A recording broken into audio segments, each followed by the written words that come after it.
Affair. And we're broadcasting. Oh, dear sweet Christ, we're broadcasting. Turn that goddamn camera off. For those of you who are actually... Hold on, let me just make a post somewhere. I have no fucking clue. Should still be at the same YouTube page, so there's that. Turn off that. So, yeah, let's refer to this as the technical retardation edition of Stockholm, as read by 9gag. We're live, but whatever. At any rate, do you have the option to play what we're going to do for this one? No, I don't. Okay. Fuck.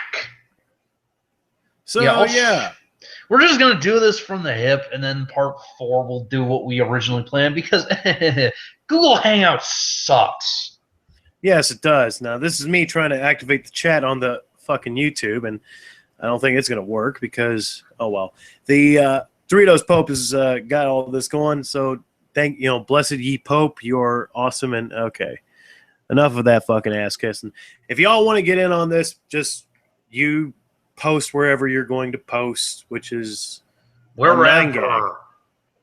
Yes, back home on 9gag. I don't fucking know anymore. Let's just get into this bullshit because you know it's gonna be painful. I got my cigarettes, I got my coffee, I've got my tranny porn. I'm good. Let's do this shit. And I'm out of booze, so fuck it. I'll just use my naturally high mind. Implying you're where the fuck did this shit go? Okay. Stockholm. Did I move this shit to my goddamn desktop? Nope. About to move to my desktop. Okay. It's on the desktop. Tell me I still got Replace this. files and destination. Yeah, as you can know, we're a real professional outlet here. Oh, yes. We do this all the time. In our dreams. Fact is, I used to be able to do this shit, and then I stopped long ago. Okay, so far away. All right, so last time we went over the prologue where last time on Stockholm Illicit Disco, we read the prologue where we came to find out that Discord and Pinkie Pie, is it Pinkie Pie or Pinkie Pony in this shit? I don't care. Okay, Pinkie Ho, let's call her Pinkie Ho. No, I was going to go with Pinkie's penis or something, but okay. The chubby chick that everybody wants, the chubby that everybody wants. Was discussing shit with Arnold Schwarzenegger, a retarded author insert, and a really fat bourgeoisie capitalist fucknut. All right, I think you're referring to Rarity on that one. Okay. Oh my fucking god. We were reading, we read Shameless Public Sex on School Property. Awesome-tacular, bedazzled, sweet-tastic, oh, holy shit, dazzled, tall, red, and all about that bass. And okay, so yeah, that was the last one we read. That's one where fucking Jerry put his fat, punk ass in there. Okay. Okay. Oh yeah, Rainbow Night. Rarity blushed. All right, let's see here. Blah, blah, blah, whores, blah, blah, blah, kids, blah, blah, blah, principal, blah, blah, blah. Okay, now Rainbow Dash, don't be such a cur. Rarity Pope. Huh?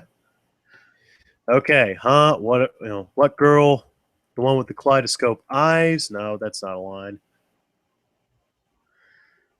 Okay, hang on. You want what? Cynthia. Okay, Operation Get Twilight Laid as a go is where we stopped. I think I just don't know. I'm looking for the day.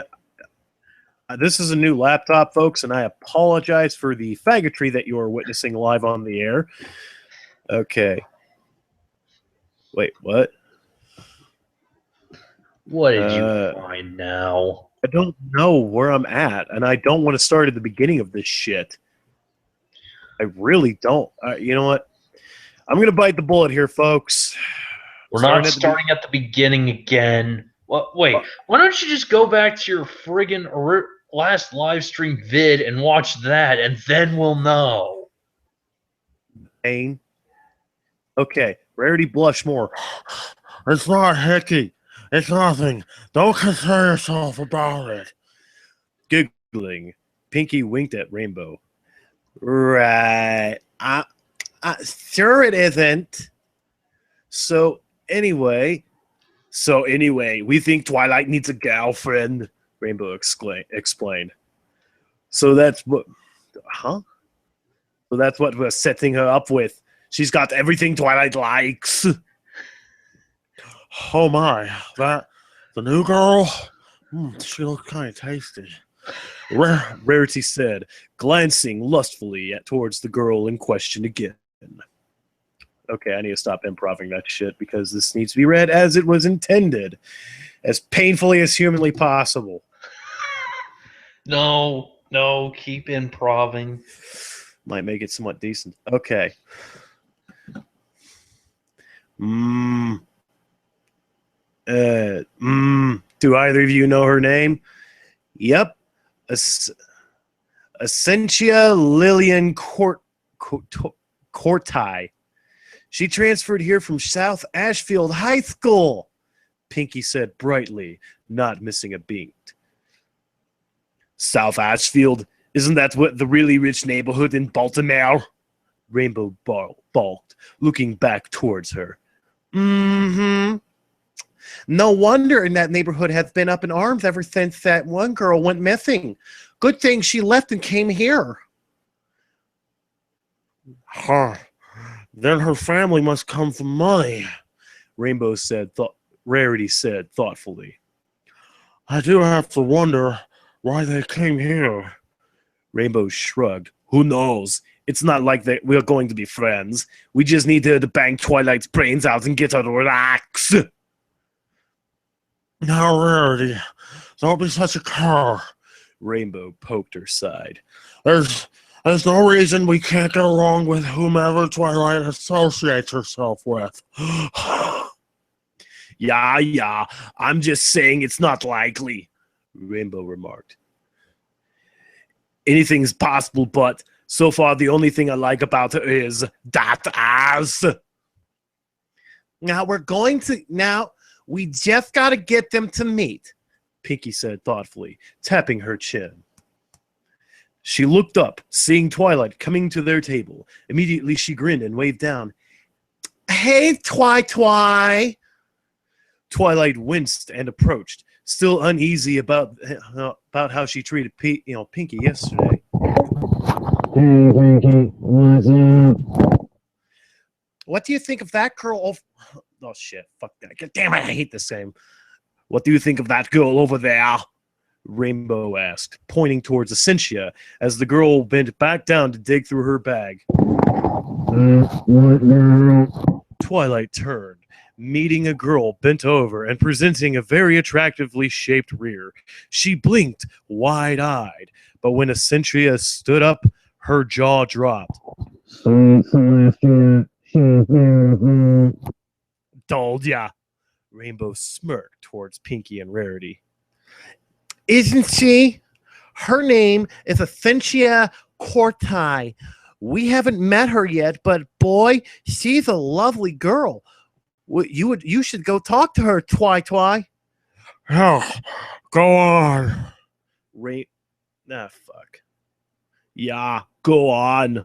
Rainbow gave her a nudge. Give it a shot. She seems nice. Twilight rose an eyebrow, only to see Essentia glaring daggers at random students near her while they laughed towards her. She cringed a bit. She looks like she's getting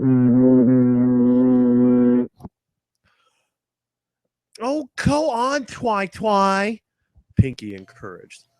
I'm sure she's just cautious.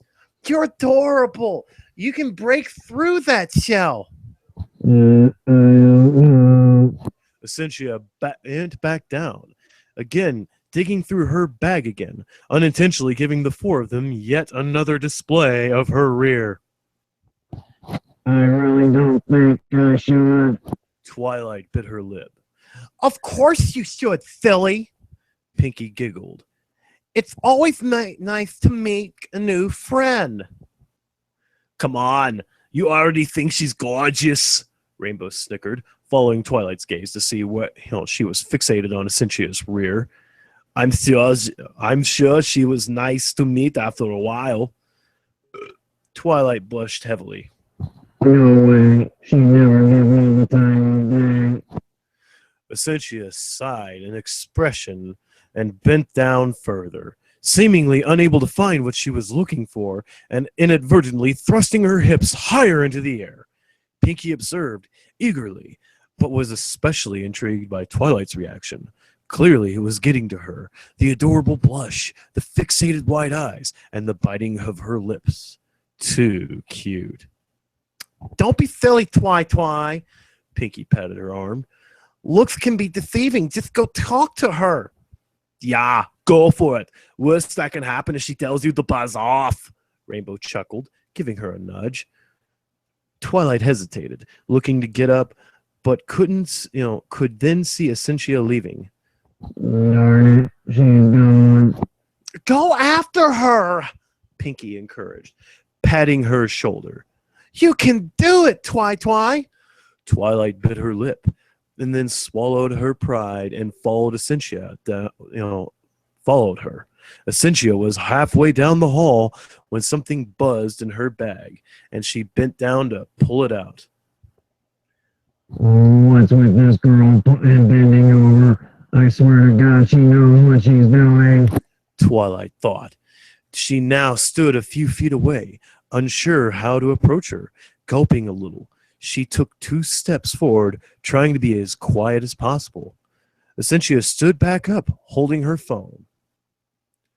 Let's see here. Oh, it's just Mom. She stopped when she caught sight of Twilight, reflecting in the screen, and wheeled around. Aren't you that girl who was staring at my ass a few minutes ago? Twilight jumped back, wide-eyed. No, it wasn't me. I bet I was. Essentia narrowed her eyes. Purple hair, small. Oh, shit. Purple hair, small. Yeah, it was you. Twilight blushed and shook her head. First off, my hair is midnight blue. The purple is highlight. Second, I'm so sorry. Okay, I shouldn't have been staring. It wasn't polite. Essentia shrugged. It wouldn't be a fuss. Your friends were gawking at it like it was a cake or something. What am I even doing? Twilight thought as she took a step back. Well, anyway, sorry I'm wasting your time. I'll allow you leave too. I mean, I'll leave you alone. Or whatever. I have to go over there somewhere. She blushed and turned away. Wow, I sounded like I can't speak English. Why don't I? Hang on! What did you want? Essentia asked, gently pushing her shoulder and wheeling her back around. I was. Twilight stammered. Essentia rolled her eyes. Oh, for God's sake! Give me your hand! Twilight obliged, and Essentia took it and reached it back, pressing against her behind. There! You feel better? Oh my God, this kid really is retarded. I feel bad. I just can't get over the fact that we've turned Twilight into a speak and spell. Why not? Either way, it's like these are apparently supposed to be typical teenage people, and my immediate thought is, what kind of shit are you Canadians doing if this is the case? I think it might be illegal as balls. But, let's see here.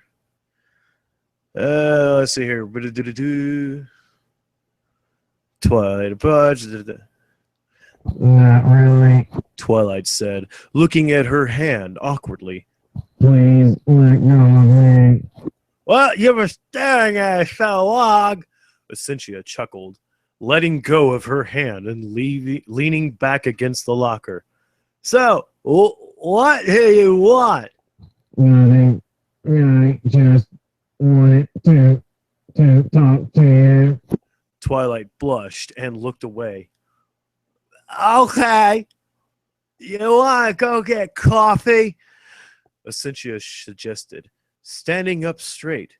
Twilight blinked. What? Coffee. It's a hot beverage that's high in caffeine and glorious nectar of life, Essentia explained. I know that. I just want. Twilight blushed all the more, looking away now. You said you wanted to talk, Essentia shrugged. I talk best over coffee. Alright. I guess we could, sure. Twilight twirled her fingers. Sparkling is Twilight. I mean Twilight Sparkle. That's my name. Essentia! Essentia held her hand out, to which Twilight shook it. She turned around and hoisted her bag up. All right, there's a cafe. There's a cafe just up the road. Just try not to stare at my ass too much. You don't want to walk into a bowl. Twilight didn't respond. She only nodded and followed alongside her, her entire face pink as she stared down at her shoes. From down the hallway, Pinky peeked around the corner, observing the whole scene. She grinned widely, then turned back to her friends, giving them a thumbs up. Yeah! Rainbow fist pumped. Operation Get Twilight Laid is a go! Okay, speaking of coffee, I'll be right back.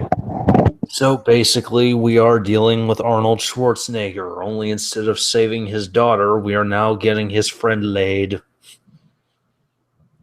Only the dead can know peace from this evil. Yeah, and that's why we're doing this, so the dead can know peace from this evil.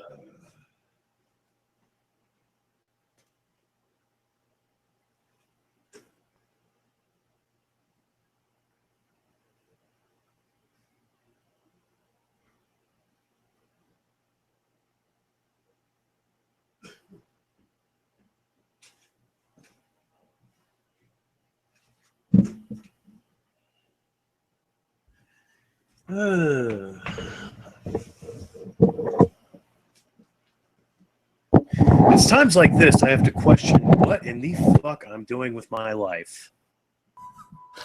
Trying to bring lulz to the internet? I don't know. Okay, I'll take it. Let's go check on the this other place so I can mute the thread, so I can actually watch you guys chat. Yeah. Yeah, let's do that. I sent you the link, buddy. I got it loading up. It's allegedly loading. Cigarettes, coffee, and talking like I got a cancer kazoo. Gotta love it. Yep, and you're already lighting up.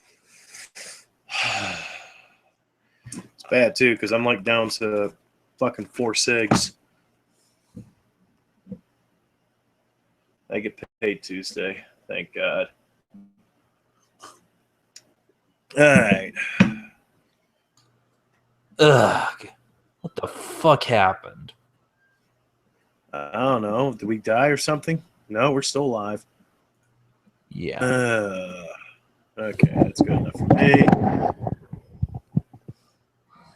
Nothing playing, connected. What the hell? All right. Let's see here. And this is me muting that. And okay. Now, back to this. You set her up with the new girl, Discord asked, looking up at Pinky, who was laid out over his desk as he rubbed her back. Yepperoonie, Patarooney. Okay, I'm going to resist the urge to put this out in my fucking eyeball. Okay. Yepperoonie, Patooey. I just had a special feeling about Effie, Pinky said with a giggle, stretching out her aching little, stretching out and arching a little before relaxing. I knew she was so much of what Twi was looking for, even if Twilight herself didn't quite realize it. Discord thought as he kneaded Pinky's shoulders. Taller than most of her teachers, hair the same color as Ariel. I hadn't realized Twilight leaned that way. Yep. It helped that Effie has a very nice bum. What? That's actually a line. Yep. Who the fuck? Okay, keep going because... Okay, moving along. Pinky winked, giggling. Discord sputtered and started laughing. Really? Really? Pinky grinned. Discord snickered. Twilight likes the tush, does she? Yep, Earth, she does. Pinky giggled, cooing in response to his touches. If it feels this good, I can't imagine what it'd be like with lotions and oils. Ugh, I hate lotions. Discord cringed. They're slimy and greasy and stained, and they get everywhere. Yeah, they do, Pinky admitted, giggling. No worries, I'll live. She took a stray napkin near her, proceeding to make some origami. What? My buddies still think you're taking me on a ride of my life in here. Been enjoying that a little too much, are we? Discord giggled, pressing down just above Pinky's pelvis. Of course! Pinky grinned widely, folding up a swan and placing it down on the table. Well, from the sounds of it, they have something else to be distracted by, Discord snickered.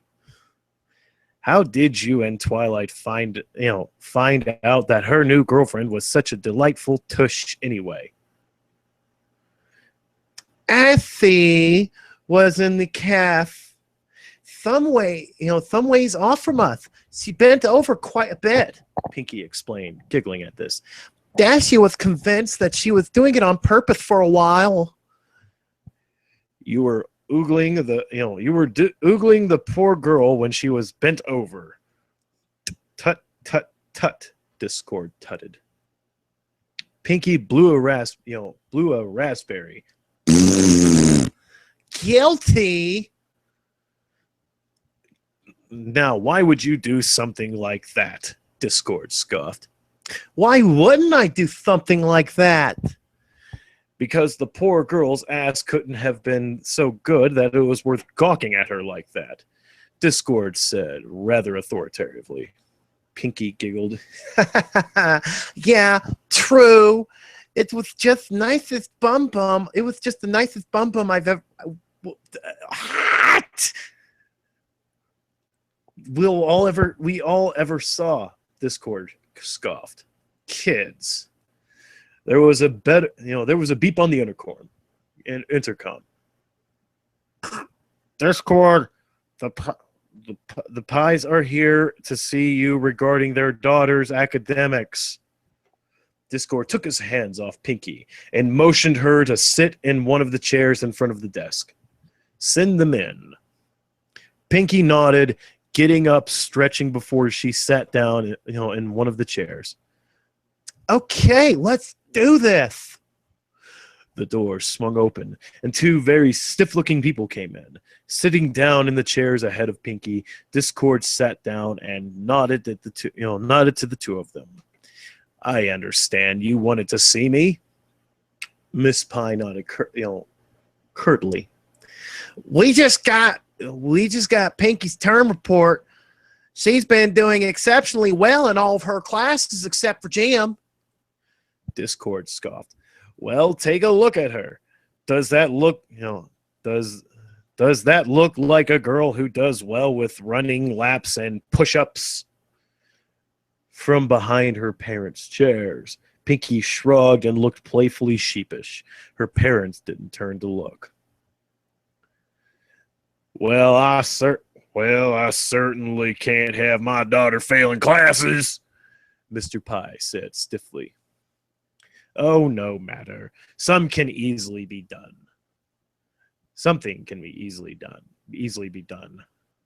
My IQ is dripping out of my ears reading this shit. Save that fucking thing for later. Discord smiled. I only came on board recently. Next term, I'm going to be suggesting that Pinky take on of the alternatives to phys ed. It's one, Jerry. Take one of the alternatives to phys ed. And this is why proofreading is important, kids. Okay, all right. Sorry, I think I'm developing an aneurysm reading. Okay, moving along. Something more suited to how she exercises. I think dance would suit her. It's high energy and promotes better health than traditional gym. And I've seen her dance for 3 hours straight without getting tired once. Pinky nodded eagerly from where she sat, liking this idea and even clapping silently. Thank you, Mr. Discord. Just Discord, please. Discord smiled. Discord, Mr. Pie said, clearly not liking the informality. What about how she Nah, not doing that. What about how she behaves? She lives here in Ponyville instead of out of town. Instead of out on our farm. We're never certain if she upholds the good Pie family name. Discord cast a single glance towards Pinky as if silently asking what the good family name meant. Pinky made a pouty face, but made gestures in the way of saying status was very important to them. Your daughter is a fine example of our student body, Discord said without missing a beat. I've never met a student more well-behaved and of solid moral value in my life. That's good to know. Oh, wait. What? That's good to know, then, Miss Pie said with a light nod. We raised her to be a good-mannered, to be of good-mannered and standing all times. Raised her to be of good-mannered, standing all times. All right, rolling with it. I can certainly say that's how your daughter trumps, even Princess's personal protege when it comes to her behavior. Discord smiled. Mr. and Miss Pie looked relatively pleased at this. Pinky, however, looked downtrodden and pouted, then shook her head. Discord disregarded this. Oh, God damn it. While Pinky had, better grades than Twilight had, he had the record shown that Pinky was written up for her behavior far more often than Twilight. I must say, she's been quite a delight, Discord smiled. She's been making me feel very welcome since I arrived. Pinky smiled all over again, clapping her hands. And how about her achievements? Said Mr. Pie. Achievements? Discord asked, pretending to thumb through Pinky's file. Could you be more specific? I don't have all my paperwork sorted out yet. Academic achievements and... Oh, fuck. I don't even really care at this point. Academic achievements and also, other sorts of awardings, said Miss Pye, taking a brief glance towards her daughter and then facing the front again. The moment she did, Pinky grinned and spread her legs, exposing her panties for Discord to see. She even reached down and lightly rubbed herself, winking. Discord chuckled softly and looked through her file. Her grades are exceptional, with the exception of her gym classes, Discord explained. She's been awarded 3 years in a row for her near-perfect grades in most of her classes, the exception being her science and literature classes. What's wrong there? Nothing. Another student, Twilight Sparkle, outperforms her there, Discord explained. As far as extracurricular activities, Pinky makes her own. She works with nearly every student group to organize events, but she isn't a part of any of them. And she is one of the most beloved students by teachers and her peers alike. Pinky blushed and giggled amidst her rubbing, giving a grin. Right behind her parents. How old is she again? 16? I think 17, but you know what? It's been so long since we read this shit. I'm going to go ahead and say 16. Okay. Let's go with this shit.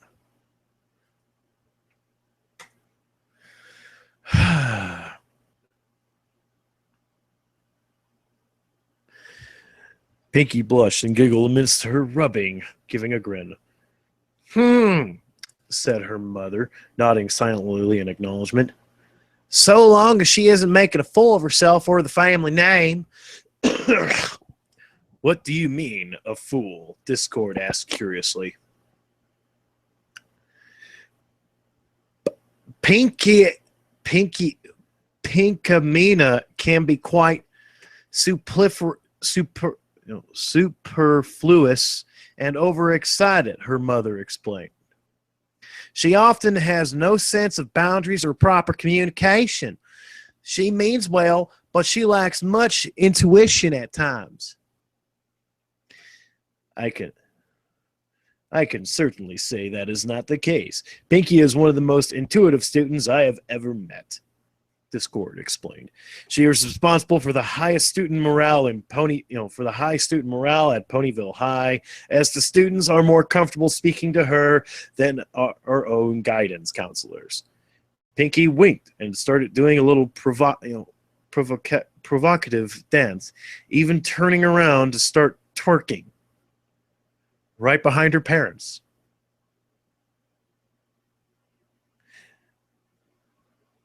And how does she boost morale, as you said, said her mother, peering at him over her glasses. Discord has to stifle a laugh. Pinky could be unbelievably silly at times. I've always said that a bright flame spreads the fastest. Pinky is a joy. She's seemingly never obsessed or stressed about anything. This is part of why she outperforms more achieved students. She's overwhelmingly happy and a help to the students. That speaks volumes in of itself. Why are you looking at me like that? Her mother adjusted her glasses, sighing. She had quite unorthodox ways of handling others at times. I will not go into details, but it's something that alarmed her father and I. We only hope that she doesn't continue doing so these days. We would not want anything bad to happen to her. Pinky looked at Discord, pointing down at her crotch as an indication of what wasn't being told, and then winked. Okay, Discord in the mood to make some stiff stuffy parents uncomfortable play dumb.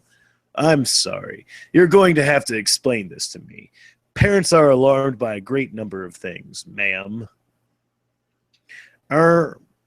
It's nothing we should discuss, she said, fiddling with her glasses chain. Are you sure? I've heard everything, ma'am, Discord smiled. I can't help your daughter if I don't know what the problem is. Mr. Pye sighed loudly. What we say does not leave this room. Pinkamena had a habit of getting very sexual with her sisters, especially her older sisters. Oh, great, incest. God damn it. How long did it take for us to get to this part? What?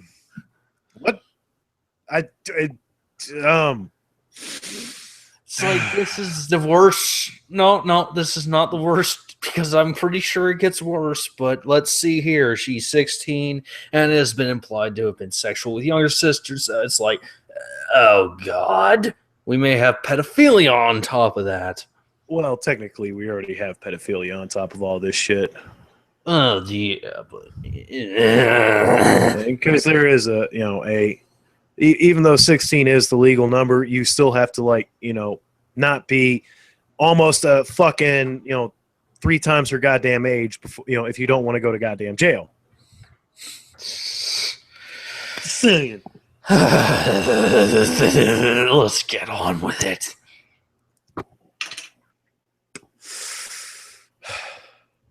Okay, I'm ready.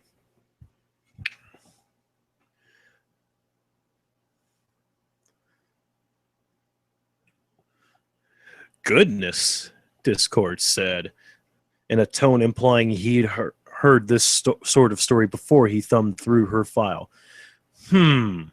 There's no mention of it here. Naturally, we don't broadcast that sort of thing, Miss Pye said, sighing. It's not something we're proud of, but Pinkamena has never expressed remorse for it, never minding that she is the middle child, that her younger sisters don't know any better. Okay. All right. What? Okay, do we have a fucking... Okay, all right.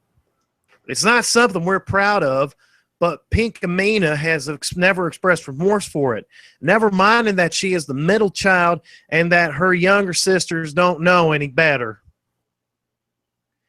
And what of her older sister? Discord asked, pretending to make notes in Pinky's file.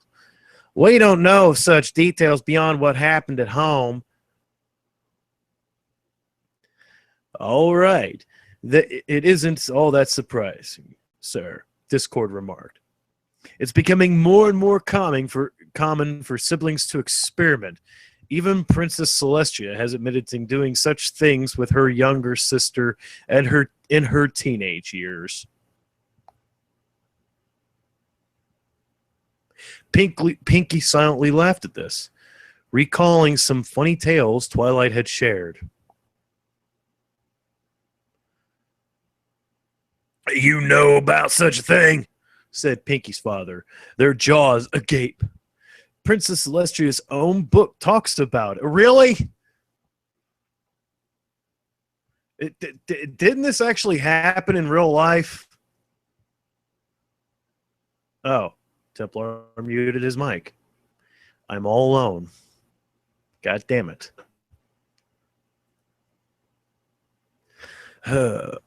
Okay, where were we? Let me guess, you just read something that made you angry, didn't you? Okay. Princess Celestia's own book talks about it, Discord said, cocking an eyebrow.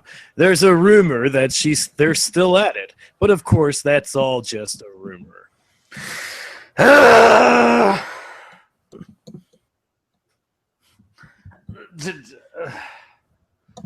I can't tell if we're reading an actual story that's just terribly written or some creepy motherfucker's manifesto. Let's just go on, because I don't want to fucking think about it. I think we should just send this to the fucking Canadian feds after we read this one. Okay, moving along.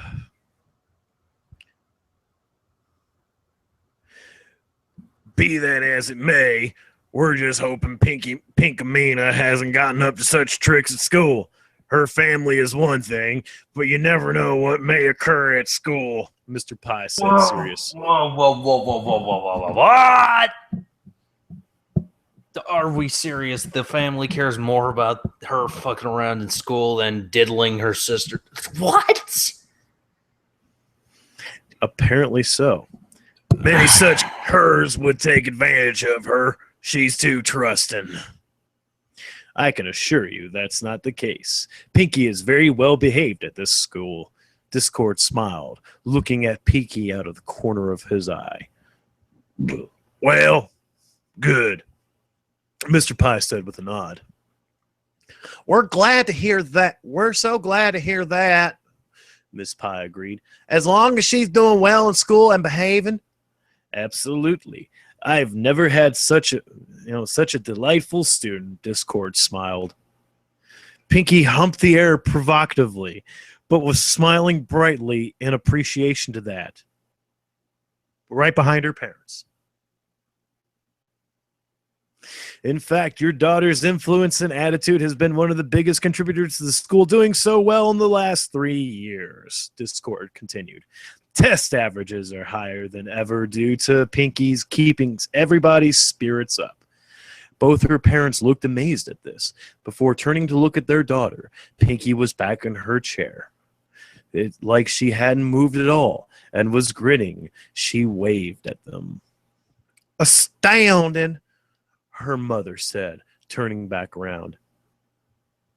I have to say, it does not surprise me. Pinky certainly had a way of lighting up the household. Are they going to keep, okay, first they call her Pinky, then they call her Pinkamena. What the fuck? Okay. No, right. Consistency. I have to say, it does not surprise me. Pinky certainly had a way of lighting up the household ever since she started putting parties together. Discord smiled brightly and nodded. Absolutely. It will be a shame when she eventually graduates. I can only hope she continues to be involved in the school after the fact. She would make a wonderful teacher. Sorry. Okay. Pinky spoke up then. I thought about stuff like that. I figure I can volunteer for certain things here after I do graduate. I'll see what I can do. Perhaps that would work, her mother agreed. I financed the idea of Pinkamena one day pursuing a teaching career. Oh, I fancied the idea of Pinkamena one day pursuing a teaching career. Most assuredly. Ponyville as a whole is a better place for having her. Discord smiled. Pinky blushed, all the while making some lewd gestures, obviously promise of what was to come after her parents left. It seems we worried for nothing, Mr. Pie said. The cakes have certainly done well in giving her what she needed. Discord smiled as Pinky's parents stood up, shaking his hands. It was lovely meeting you, Mr. and Mrs. Pie, he said as they nodded, curtly and quickly took their leave. Well, your parents are certainly rigid as wood. Yep-a-rooney. I have no mouth and I must scream. That's all I've got in reaction to this. Parents of the year all year. You're hitting the booze already, aren't you? No, I have no money for booze, so I'm drinking black coffee. Yeah, as bitter as your soul will be after reading this.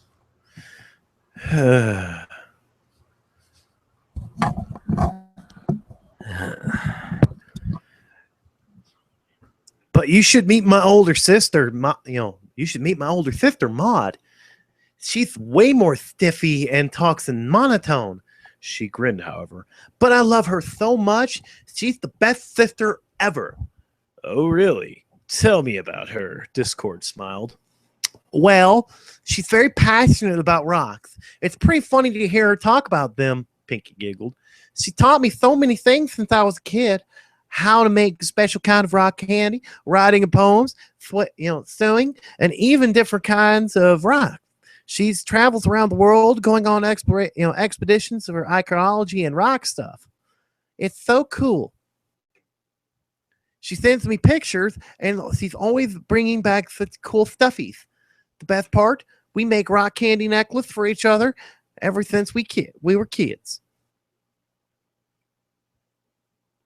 Also, there's something about her you should know. Don't worry, she doesn't mind if I tell people this, so as long as I don't broadcast it over a megaphone, Pinky said, then lowered her voice a little. She's also an intersex. It was because of her that I got into sex in the first place. Wait, what? What the fuck is an intersex? Okay, basically an intersex is a person born with an indeterminate gender. Think two sets of genitals is one aspect. Okay. Malformed and all that. Oh, a hermaphrodite. Okay, got it. Not exactly, but close enough. Well, I mean, it's a tomato. Yeah, but know a lot of people who get sensitive when that comparison's made, so yeah. Well, I figure it was just a standard term. No malice intended, but whatevs. Moving on. Oh, really? Discord asked curiously. He was well aware about intersex people in Equestria. Ponyville High had 9 students, including Pinky's friend Rainbow Dash. Yup. So apparently Arnold was the right choice to go with this. Indeed. He often wondered how distraught they would be if they found out this information was in their government files. How did that happen? Well, sit down. I'll tell you all about it. Pinky brought her chair closer and grinned. It all started a long time ago in a galaxy far, far away. Stop. Let's do this. Stop. Yeah, okay. All right. Give me a what? This is me smacking my head against the microphone because that was just stupid and I need to fucking smack it. Ow. Ow. That was okay. And then the fucking title. Just fucking read that shit. I'm reading it. I see it. And I got people messaging me on Skype about this shit.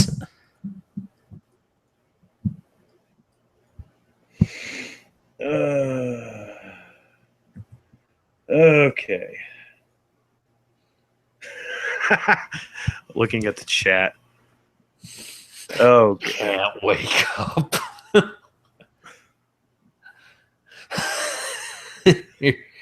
It's funny, we were talking about wrestling games and then we're like, oh god.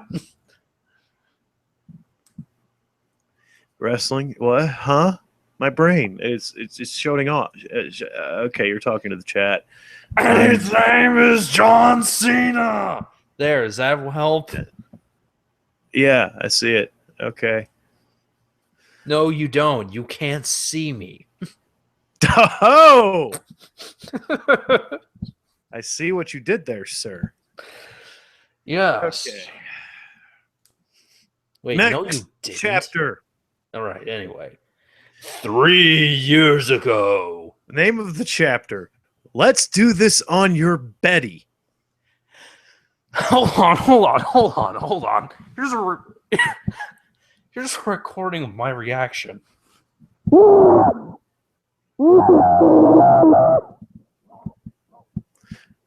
Did you record me doing that? Is that where that came from? No, that's me doing it live because no, we're not doing this. Are we really? We're really going there, Jerry? Ladies and gentlemen, this is your captain. I need to take a piss. I leave this in your capable hands for a bit.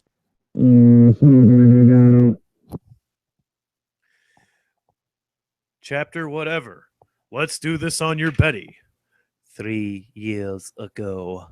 Pinky hummed happily as she lay down on the floor in the living room, doodling on some paper with her crayons.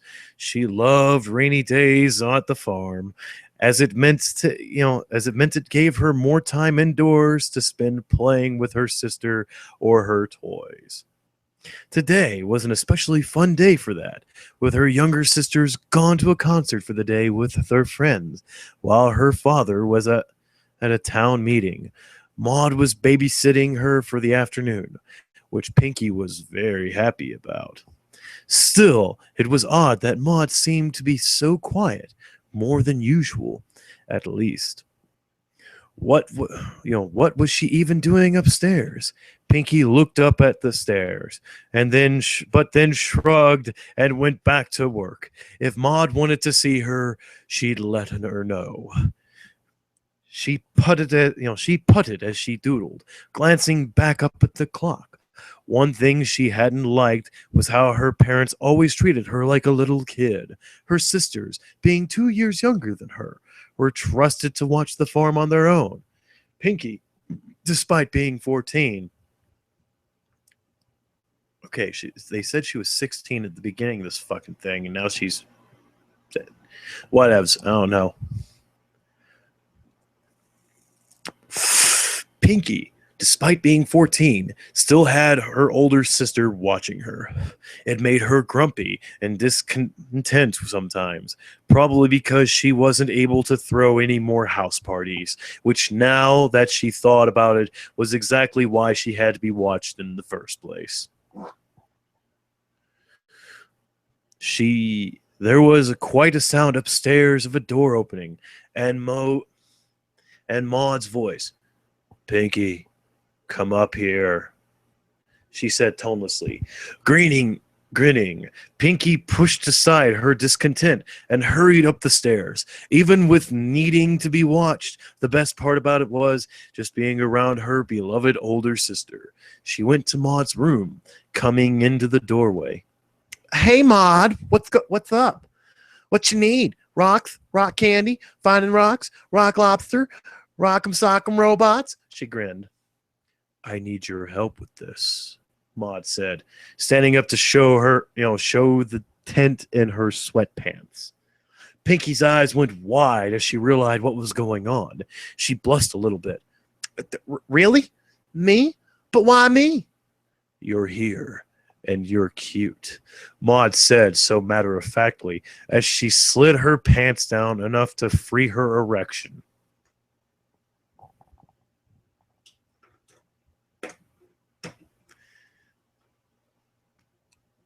Looking at Maud's genitals, Pinky blushed a bit more. It wasn't the first time she'd seen them, but it wasn't often that she ended up doing so at this age, obviously under the guidance of their parents. Are you sure, Maud? Wouldn't you rather have a pretty girl your age doing this? I don't want you getting caught, Pinky said, approaching her. I'll help you, but I don't want you getting in trouble. Troublies. I'm sure. It's been a bother for weeks, Maud said, coming closer. I can't focus with this always demanding attention. Okay, Pinky murmured, meeting her sister's eyes. She reached for her length nervously. How should I do it? Do I use my hands or my mouthy? Either is fine. Maud leaned down and kissed Pinky's forehead, backing up, sitting down in her desk chair. Pinky gave a smile, feeling warmth from her little gesture. She reached over, grabbing hold of Maud's length in a gentle but secure grip. Slowly, she worked her hand up and down, admiring the soft and warm feel of the organ. Wow, it's so much, and it's so much bigger than I remember, Pinky murmured. Maud gave a soft sigh, and her hand coming up to Pinky's shoulder. Thanks.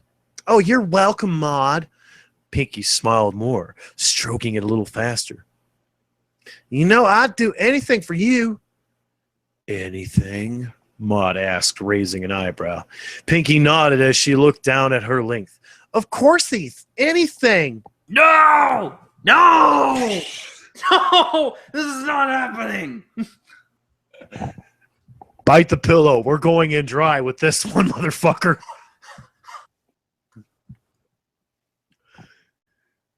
Maud glanced down at Pinky's body towards her jeans. Pinky, normally high metabolism, had slowed down in the last year, and she'd begun putting on weight quickly. Maud liked it. It made Pinky look cuddly.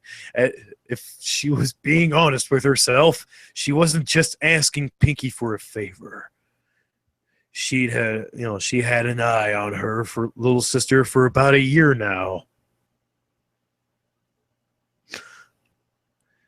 How about we go all the way?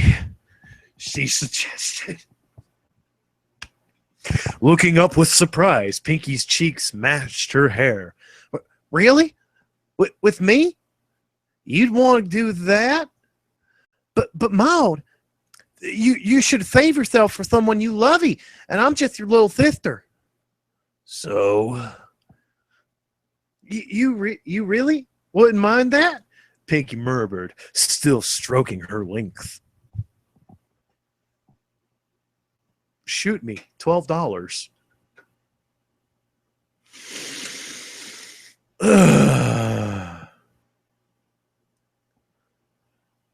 Maud let out quite a groan.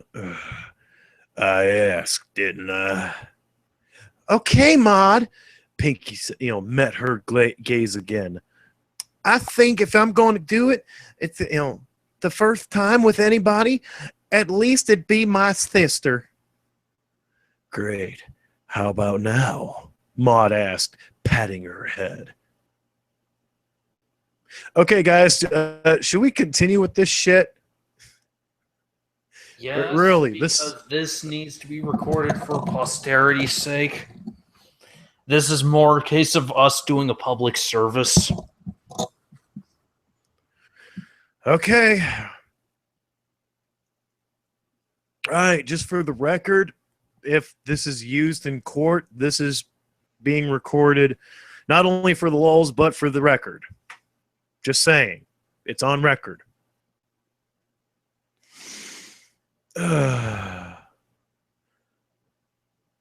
Okay, Pinky nodded, stroking her a little bit more. But I'm not too wet. I should do that too. Stand up. Come here, Maud instructed, sitting up straight and taking her length out of Pinky's hands. Pinky did so, going over to her, looking at her questioningly. Maud took her by the hips and laid her against the desk, unfastening her jeans and sliding them off of her with stone-like brevity to the whole thing. She slid Pinky's panties aside and dragged her tongue over her little sister's nethers. Ah! Pinky gasped in surprise, feeling a wave of pleasure like never before. She was aware of sex, but had never truly taken the time to explore it herself. It seemed so odd and confusing to her. But now, sharing this moment with her sister, it was astounding. It felt good, so good, especially with Maud performing it. She shuddered a little, whimpering, Maud, if that feels weird, but so good. Maud made a small noise as she started licking faster and deeper. Pinky tasted sweet. Somehow she'd known that her sister would. But it was sweeter than she could ever imagine. She reached around and squeezed her rear as she slid her tongue into her, feeling her getting damp.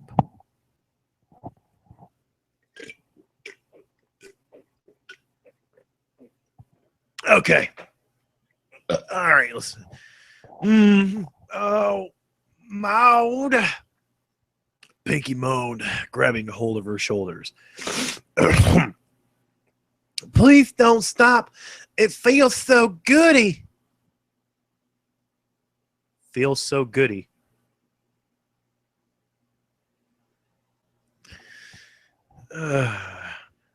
She didn't. She had no intention of stopping. Even her arching member was lost from her mind as she absorbed herself in how good Pinky tasted. She pulled back just enough to tear Pinky's panties off and throw them aside before diving in. Wait, didn't she just take them off? Oh, wait, hold on. What? Even her aching member was lost from her mind as she absorbed herself in how Pinky tasted. She pulled back just enough to tear Pinky's panties off and throw them aside before diving back in. But didn't she just take them off? What? Pinky squealed in pleasure, all the more thrilled by what was happening. Even the tiny voice in her mind telling her that this was wrong was just about to silence itself. She moaned louder, clutching at her hair. Maud! Maud! Oh, Maud! You taste good, Maud said briskly, reaching down to stroke herself as she lapped up Pinky's increasing wetness. Oh, thank you, Pinky moaned, bucking her lips lightly.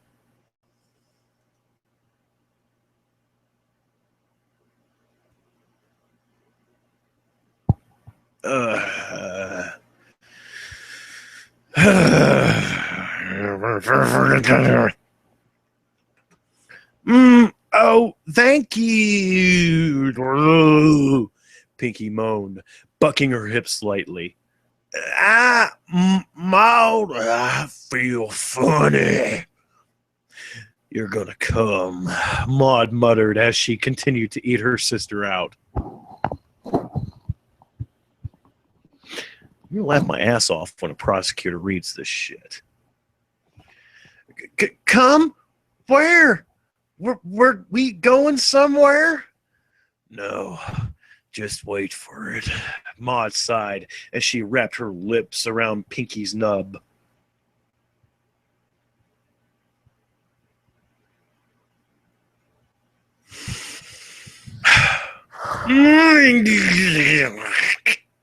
Pinky cried, feeling the strange but pleasurable sensation grow within her. It felt like the urge to urinate or scratch a growing itch, except a lot nicer. She panted a little, clutching her sister tightly. The sensation grew stronger and stronger, right until she felt a bursting.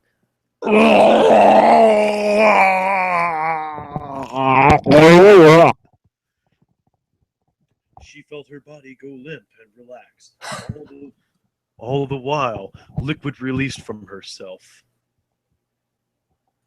All I can think about that is that it sounds like the Adult Swim lizard. That's exactly what my brain is saying I should do. Oh!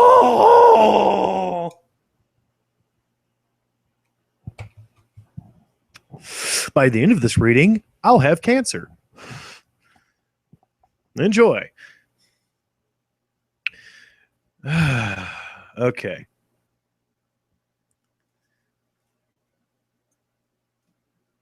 She felt her body go limp and relax, all the while liquid released from herself. Maud whimpered quietly as she drank down Pinky's juices, her hand stroking her member faster and faster. Go to hell with it, she said as she stood up and brought Pinky's head down to push the head of her member to her lips. I'm almost there, she said, stroking herself faster. Pinky eagerly grabbed her length, closing her lips around the tip without thinking about it. She suckled gently, licking all over that she could. Maud stroked harder and harder until she finally let out a stiff groan as she released into Pinky's mouth. It was a little surprising, even making her gag slightly, but Pinky took in as much as she could, surprisingly enjoying the flavor. Pinky cooed, lapping up the gooey substance and licking the tip of Maud's member. Maud pulled back and sat down, breathing a sigh of relief as she felt her length deflating in her lap. Oh, that feels so much better.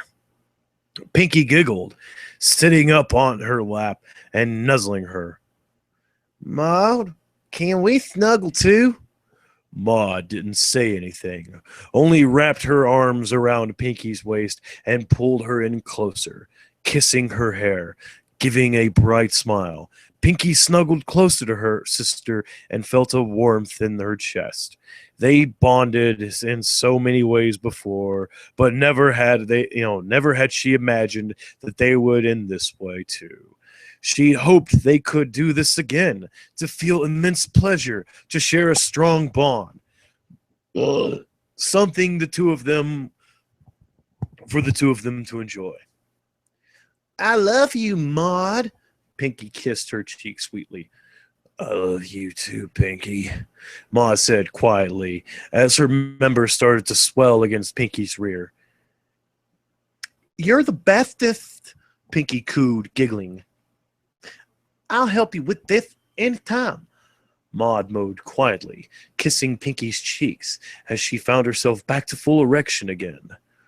That may be sooner than later. Ooh, Pinky giggled, nuzzled her. Let's do this on your Betty. Name drop. This clear name drop.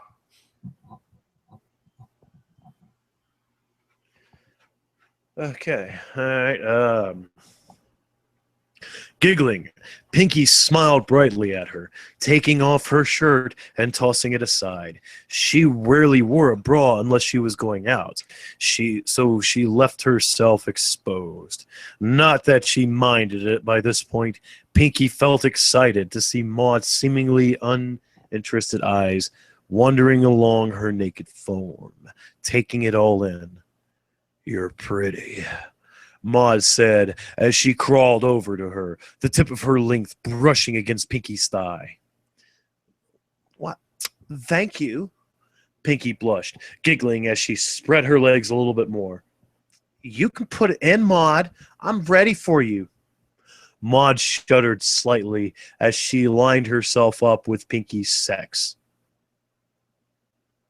Looking down at her and kissing her forehead as she slid herself in. A young love, Discord chuckled as he patted Pinky's back.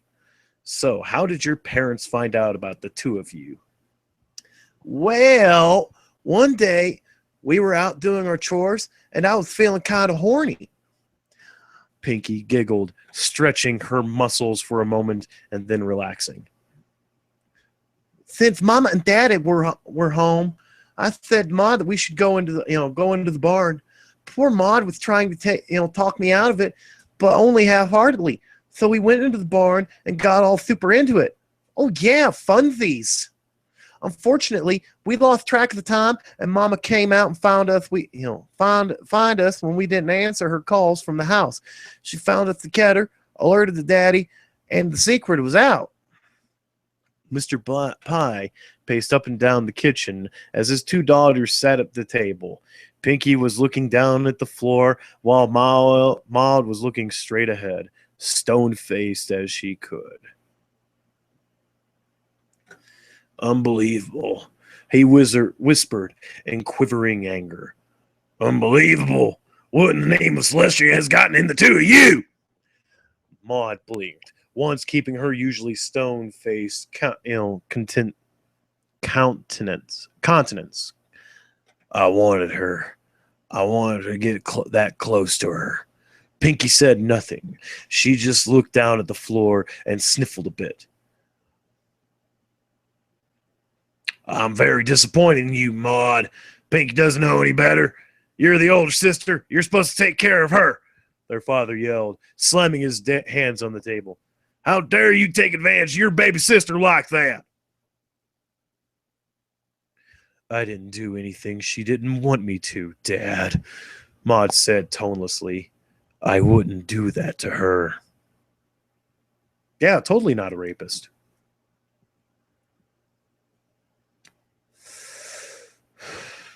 Don't play dumb. Don't play dumb with me, young lady. Pinky didn't know any better when you exploited that, their father barked. Tomorrow, you're going to a boarding school. Daddy, no! Pinky screeched, now wide-eyed and crying. She ran to Maud, clinging to her. Don't send her away, Daddy, no! Maud patted Pinky's hair as she didn't seem to respond. She's going, and that's final, their father said, turning on his heel and storming back upstairs. Beginning to cry, Pinky climbed into Maud's lap and cuddled her. No, don't leave me, Maud. I love you. You're the best sister in the world. I love you too, Pinky, Maud said tonelessly as she patted Pinky's shoulder. It's not fair. You can't go. You didn't do anything wrong with me, Pinky whimpered, crying louder and nuzzling into her neck. Maud said, rubbing her back. No crying, Pinky. Pinky shook her head. No, you're going to leave me. Her normally poofy hair, which had been flattening in the past for a while, had now completely straightened. It fell limply around her face and down her shoulders, shattering the once buddy young teenager's girl vision. She sniffled loudly, looking up at her sister with bloodshot eyes. Don't go, Maud. Please. I'm sorry, Pinky, Maud said sadly, patting her back. I'll write to you every week. No, you won't. No, you won't, young lady, their mother said firmly. You two are going to be separated for quite a while if it's for your own good. It's for your own good. Mom, fuck off, Maud said tonelessly. This surprised Pinky, as she never heard Maud swear before.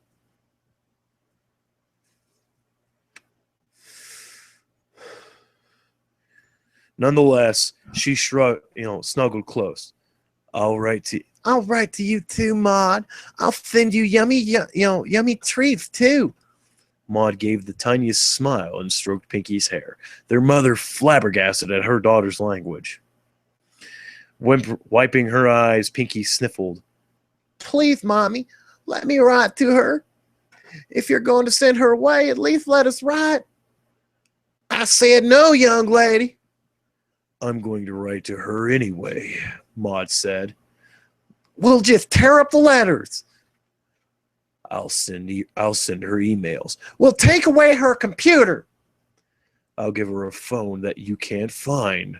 Maud glared at their mother, probably the first time she made any sort of expression in her life.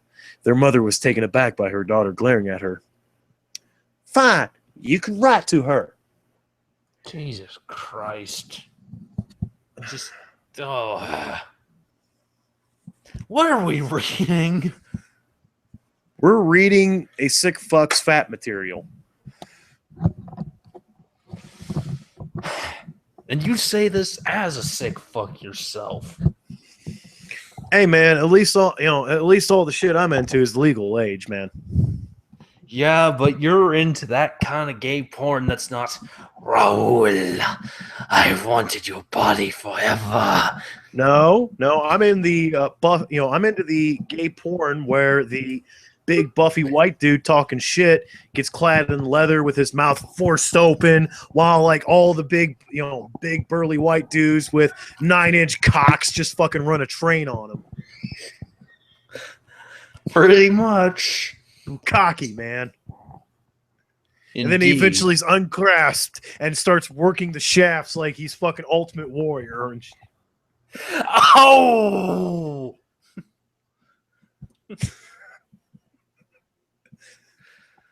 I'm into some, I have never made any. Yeah, let's continue on with this shit. Yep. Oh, God. Okay. Pinky managed to smile, wiping her eyes again and snuggling against her sister.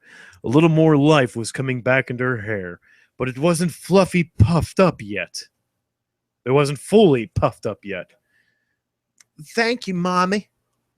Their mother sighed and pointed to the stairs. Go to your rooms and don't come out for the rest of the day. Both sisters wordlessly got up, trudging up the stairs. Pinky looked at Maud and then whispered in her very, very low voice before going to her room. I'll sneak in there tonight. My door's unlocked, Maud whispered back, slipping into her bedroom and closing the door.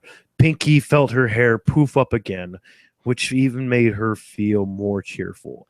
Things would be okay, at least in some way.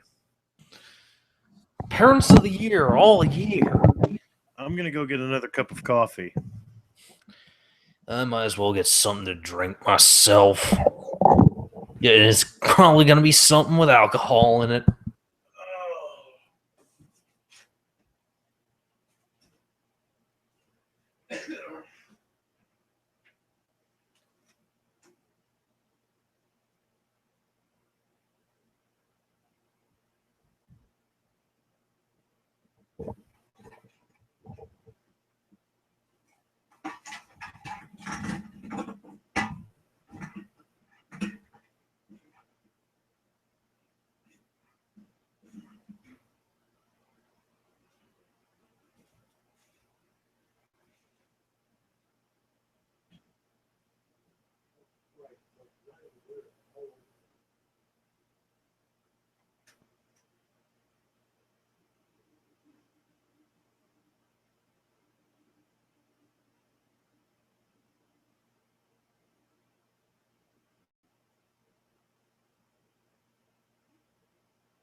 So let's check in on the chat and see how everybody's doing.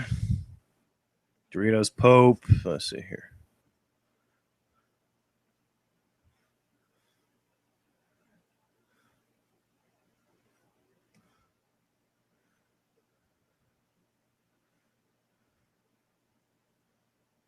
Oh.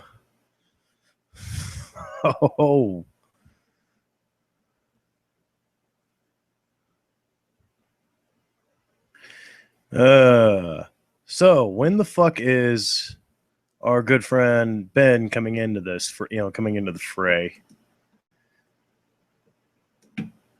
Templar's mic is still muted, which gives me time to dick around real quick. Where'd my coffee go?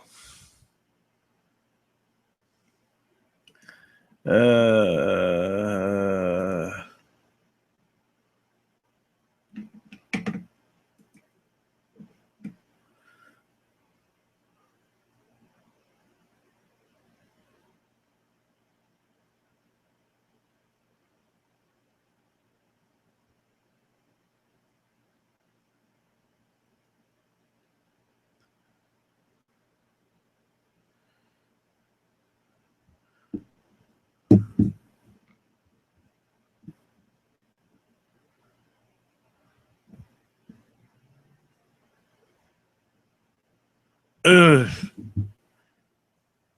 Guys, I'm reading this shit ahead, and I'm just going to tell you, I don't think it's going to get any better. I really don't think this is not going to end well.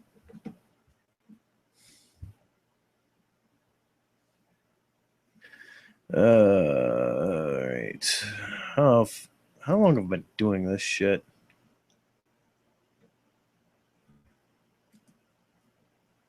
Bastard. All right.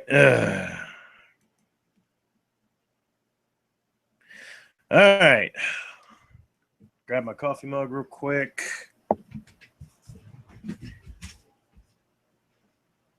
Fuck, where'd my coffee go? Cat, what'd you do with my coffee? Oh, there it is.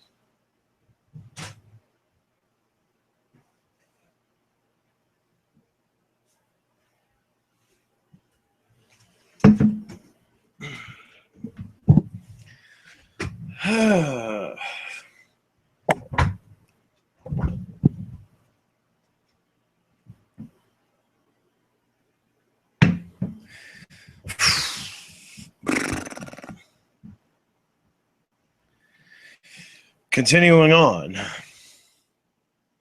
So you snuck into her room for one last roll in the hay before she left. Discord chuckled. Pinky nodded, exhaling as she smiled. Mm-hmm. It was a hard time for both of us, and I felt so terrible. But I wanted to make her know that I didn't regret a single thing that happened. She told me that she would do it all over again, and I knew I would too. Discord smiled as he glanced down at his paperwork for a brief second. When was the last time you saw her? It was after she left boarding school and started her new job, Pinky smiled. We arranged to meet shortly after I moved to Ponyville, and she told me she was going to start traveling. But we spent the week together, just the two of us. After that, she left overseas and keeps in touch with me by email. Mommy and Daddy think that we're not up to our tryst. Mama and Daddy don't think we're not up to our trysts. I'm Googling that because I don't think that's actually a word.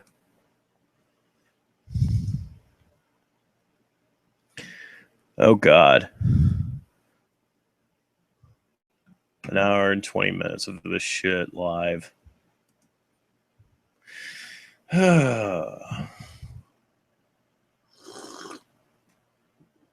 Is tryst a real word?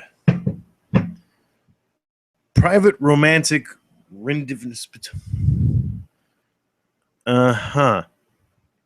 Okay, so that is actually a word. Well done. Mama and Daddy don't think we're not up to our trysts, so they don't care. She comes to visit sometimes when she's free. In fact, she's coming by in 2 weeks. She bounced a bit, giggling happily. I'm so introducing her to you. Discord snickered. I look forward to the opportunity.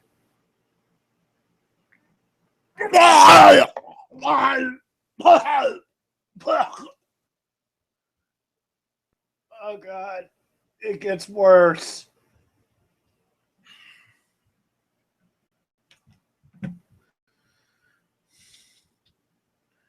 I'm a fucking pervert, and I'm into some sick shit, but god damn. I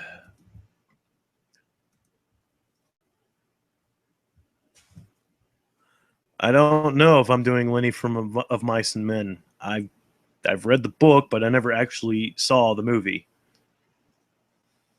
to be perfectly honest.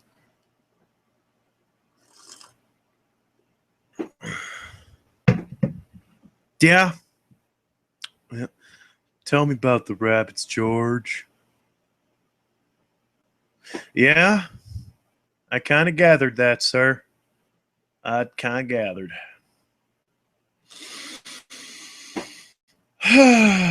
Well, this shit ain't going to read itself out loud, so Moving along. Chapter, oh God, I don't know why I'm still here. One night stands with Pinky's sisters. So, how's the husband? Rainbow asked with a smirk as Pinky sat down at the table. Oh, Jet Dashy, Pinky laughed, giving her playful swat. You're so silly. What, hubby? I'm not married. Not yet, maybe. Rainbow laughed as Rarity and Twilight sat down with them. But I could already hear the two sets of wedding bells. Twilight said, looking at Pinky.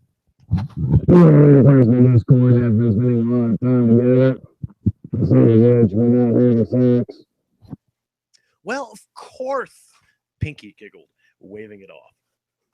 We can have fun with or without sexy time, Twi.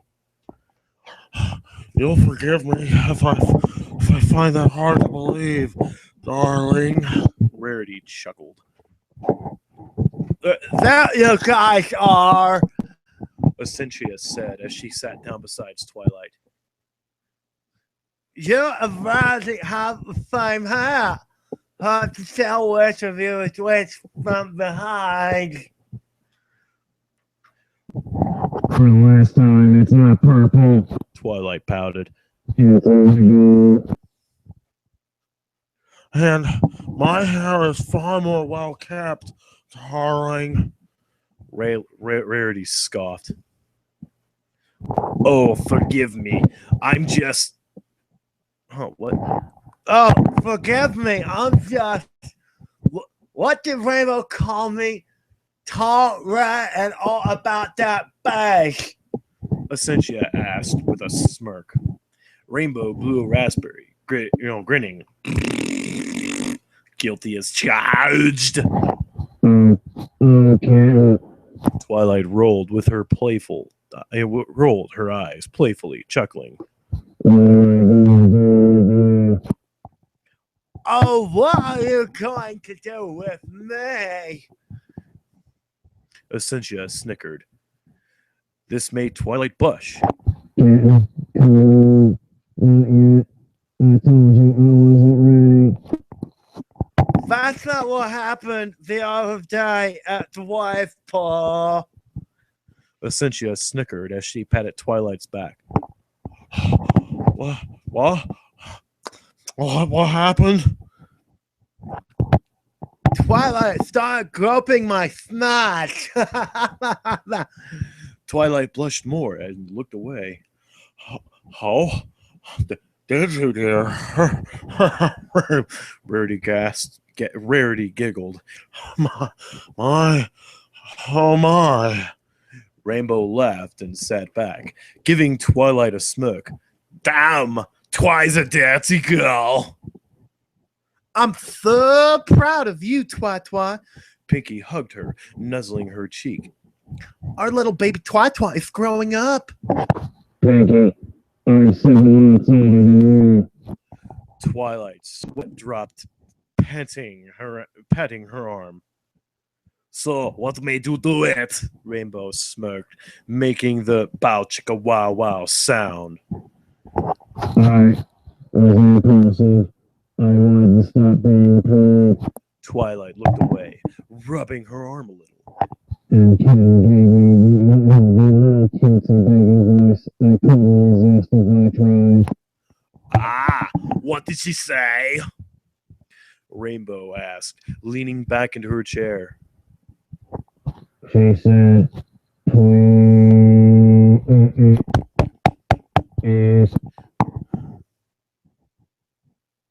Really? Please touch my cooch, Twilight. Rainbow snickered, looking over at Essentia. Essentia simply sat there, not saying anything and whistling innocently.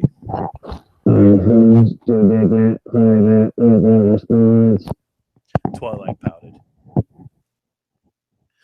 She's so hot and she's so cute. Damn, you got the full package there, right there. Rainbow laughed. Agreed. We're happy for you, Twi. Pinky grinned, patting her back. She then paused, tapping her chin. Rare Bear, where's Applejack? Rarity's eyes went wide. Why are you asking me? I wouldn't know. Probably because the two of you came out together, Asensio remarked. I saw you getting out of her truck. Oh, shit. What the fuck are you doing? Okay, sorry, getting out of the truck. Well, I think she offered to give me a ride, Rarity said, averting her gaze. It doesn't mean anything. Doesn't mean anything.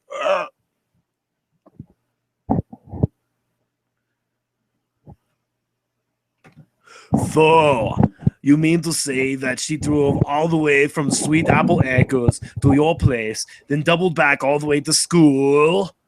Rainbow said and snickered. Uh-huh. Sure. Pinky giggled before she felt a small but firm hand clap down on her shoulder. Hey, Pinky, came Maud's voice from behind. All at once, Pinky's mood brightened as her grin threatened to split her face in half. She stood up, turning around to face her sister. Oh my gosh, Maud, you're here. Oh my God, you're here. She immediately threw her arms around, nuzzling her cheek. I missed you. Maud gave a smile as she patted her back. I missed you too. Oh, Maud, you look terrific. Pinky cooed, bringing her hands to her face, caressing her cheeks. Come here, you. She leaned in and kissed her sweetly, bringing her sister closer. Twilight, Rarity, and Rainbow all became wide-eyed as they watched Pinky and her sister kissing. Asensio wrapped her arm around Twilight and smiled.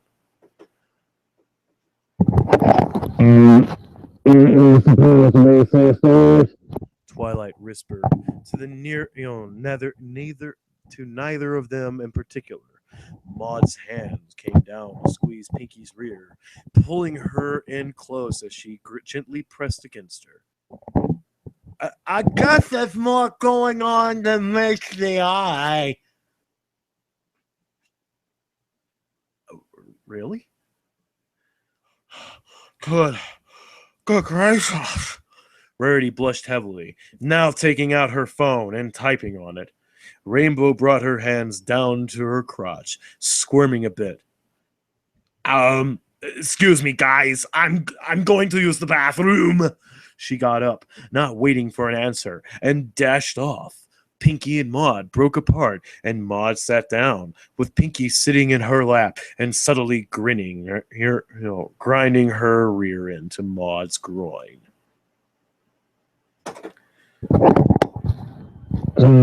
Introduce us, Pinky. Twilight said. Yepperoonie. Pinky grinned. This is my sister Maud. Maud, this is Twilight Sparkle, her girlfriend Ascensia Corte. That's Rarity, and the girl who just ran off with Rainbow Dash. Two of my friends, Applejack and Fluttershy, aren't here yet. Applejack is who knows where, and Flutterbutter isn't feeling well, so she's napping in the nurse's office. We've met, Maud said tonelessly. Twilight and Rarity looked confused.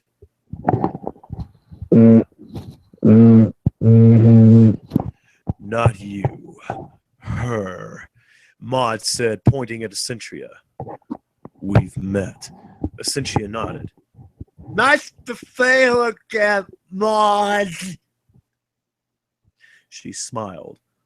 Oh, what a small world. Pinky whistled, grinning. Details. Essentia and Maud both stifled a snicker. Are you sure you want the details? Essentia asked. Twilight's eyes went wide. Rarity's jaw dropped. Pinky blinked, and then she grinned. Oh, now I get it. Now I really want the details, Pinky said eagerly, covertly grinding a bit in Maud's lap. Essentia glanced around, seeing the cafeteria was mostly empty, save for the one blonde girl who was in the individual education program, and nodded. All right. Maud was going to a community college out in South Ashfield just about a year ago. We met at a coffee shop and hooked up for a bit. Yay! Twilight's jaw dropped. We weren't really dying. She just took me back to her job for a week and pounded my ass in the bed. Essentia chuckled. That happened maybe four different weekends.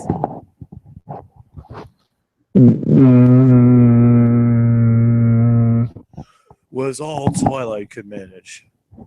Wow! Pinky gasped, gaped, then smiled brightly as she kissed Maud's cheeks. Way to go, Maud! I'm so proud of you. Templar, are you there? I'm here, but I don't want to be. Get out now while you still can. No, and leave you to the suffering. No, good sir, that wouldn't be fair to you. Okay. I just have something for when I want to go down the highway. Freebird. No, didn't you hear that? Ow! No, I didn't actually, so. You got a switchblade for when I want to go down the highway when we're finished with this. Oh, I've got my utility knife here too, so. Double suicide. Perfect.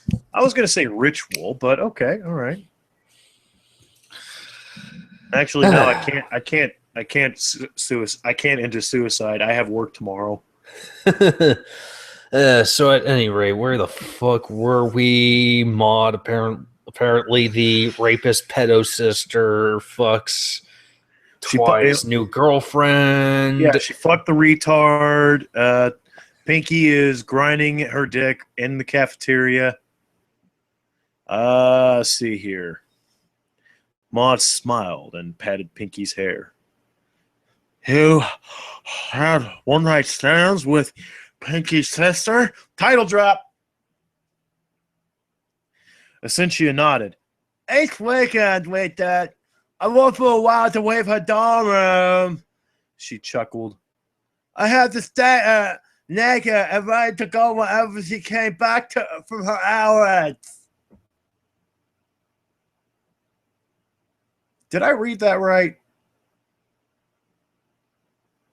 Each weekend we did, I wasn't allowed to leave her dorm room, she chuckled.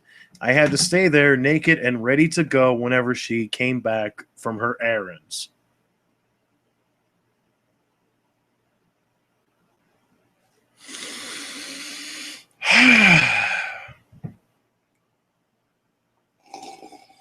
Fucking hell. So, yeah, someone fucked the retard, then it's like, and Google's like, no, the retard can't hear this because he'll be triggered. Okay, so, yeah, I'm more or less up to speed. Stupid shit for Jerry's sick fetishes came up. So apparently he wants to lock somebody up in a bedroom and keep her there all weekend as a sex slave. Well, I'm pretty sure most of us do in some capacity. Nah, man, I'm second I'm done. I want the bitch gone. Yeah. Oh, you ain't making breakfast? I mean, yeah, cuddling's nice, but when I wake up, I got shit to do in the morning. And they want me gone too, so come on now. They're like, what the fuck are you still doing here? Get your pants on, get the fuck out. My old man's coming home. And yes, kids, that has actually happened to Uncle Bill. Unlike Jerry, however, he wasn't fucking young kids. Yeah, exactly. I was fucking, girls in their 20s and 40s. Hey, man, age ain't nothing but a number as long as that number is over 18. That is all I got to say on that. Must be 18 and older to ride the pole. Now, moving along. Enough of this amusing myself. Back to this crap. Essentially, Pinky giggled at this, nuzzling Maud's cheek. Oh, Maud, that must have been so fun. Maud nodded. I liked having a sex toy back in my room. She patted Pinky's back as she felt herself growing stiff under her. That sounds awesome! Pinky giggled, then leaned into her ear, whispering, It's great that you did that, Maud. I miss being your sex toy. Twilight turned to Essentia.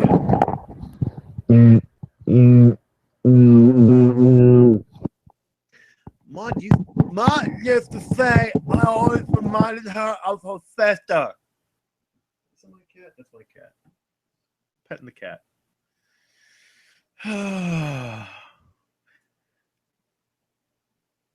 Essentia chuckled. What?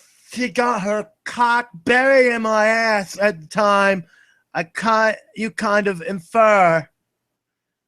I guess that makes. Wait. Twilight looked at her now. Her cock. Essentia raised an eyebrow. What's an intersex? She has a cock. Twiligh's jaw dropped. Wait. Really? I want to pause for a moment here and read the whole. When he got her cock buried in my ass at the time, you kind of infer sister line for a bit. Just really? Did no one else catch that? It's like they're surprised by the intersex comment, but the whole, oh yeah, I remind her of her sister when she's got her dick buried in my ass. Ugh. It's just hot. The writing, man. And it's funny someone compared this to Metal Gear Solid. With incest and pedophilia. Well, let's not even talk about the boss. I don't remember Big Boss shoving his cock into Solid Snake, okay? I don't remember that part. I don't remember Liquid and Solid bumping uglies, okay? I don't remember that part. I only played the first 3 games, so maybe I missed something. But was there a flashback in Metal Gear Solid 4? No. Okay. But then again, you know what? Fuck it. There's too much weirdness. Anyway, let's get going. It's just something I wanted to point out there.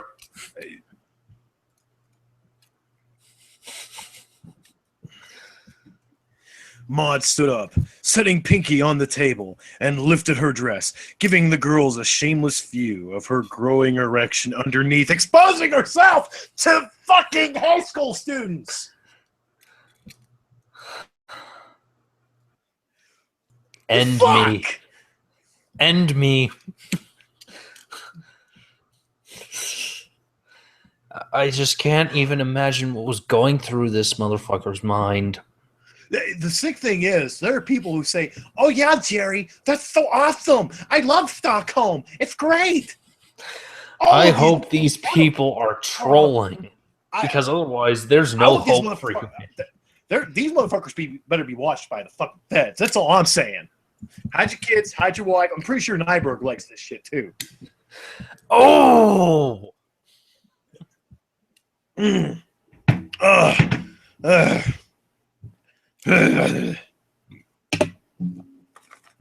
many cigarettes have I got left for this shit? 2. All right. I gotta be at work in 12 hours. Fuck. Okay. Oh goodness. Might receive a, okay.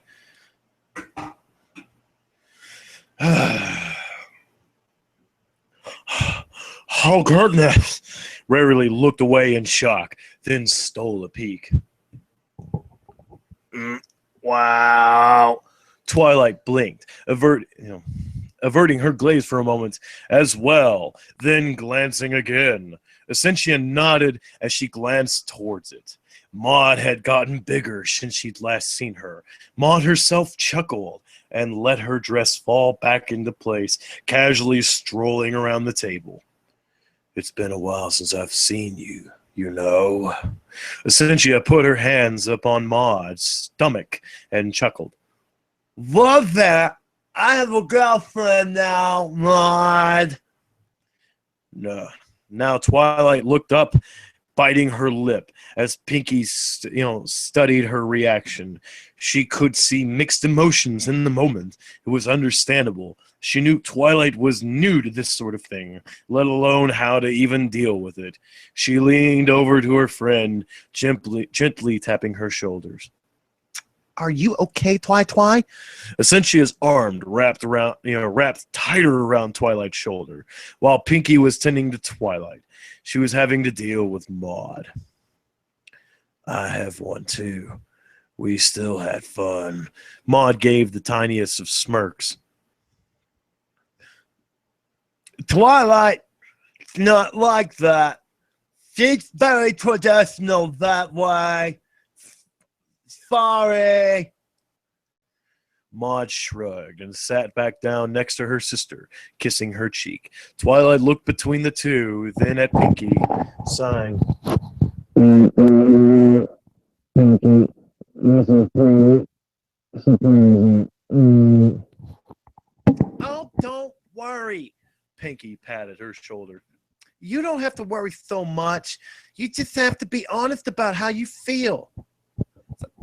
Something wrong, sweetie? Essentia asked, kissing Twilight's cheek as she wrapped her in a hug.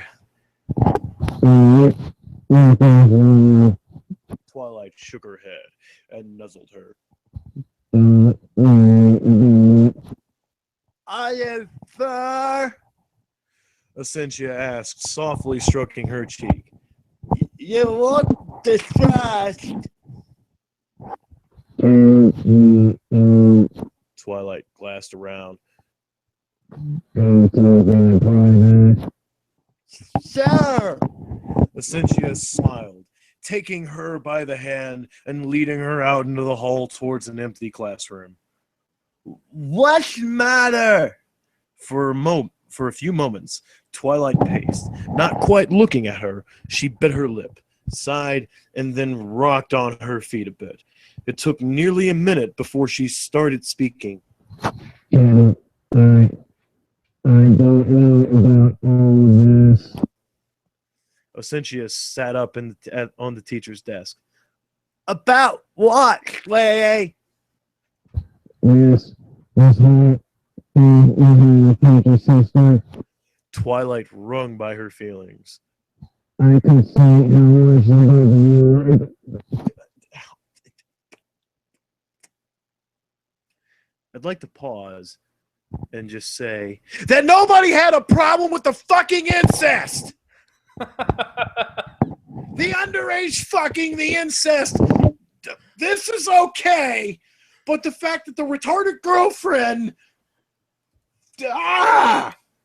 does not want to cheat or have an open relationship because she's considerate of someone else's feelings is a problem. We are dealing with an alien trying to understand human relationships. I'm thoroughly convinced of this. Okay, all right. Back to it. This whole thing you had with Pinky sister. Twilight wrung her fingers. I could just see how much the both of you would have enjoyed having fun again. But then you tell her you can't, given my attitude, and I felt crushed. Essentia looked confused. You felt crushed because I told Maud, no, I'm not going to cheat on my girlfriend right in front of her or at all? I'm sorry, Twilight. I don't follow. The fact that you're holding yourself back to what you want, I didn't realize I put that sort of pressure on you. She obviously got things I never come back from you.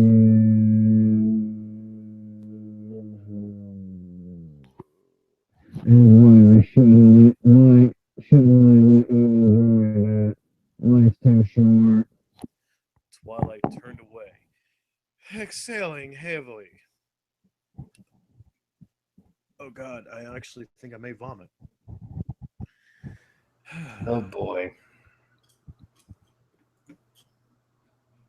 Essentia cocked an eyebrow. Twilight, you are aware that the idea of an open relationship is kind of a new thing, right? Like, it's not the rule, it's the exception. I know. Twilight whirled back around. Now has an opportunity has presented itself to you. Aren't you going to regret not taking it? Well, I could have anal sex with Maud right now, or since the modern technology is so amazing, I could have anal sex with you later down the road. Essentia smiled cheekily. I mean, you haven't stopped staring at my keister since we met, so I know it'll be fun. Twilight blushed heavily, glancing away. Yes, that goes without saying. I don't want to end up on it. I don't because you decided to do something for my sake. Oh, God.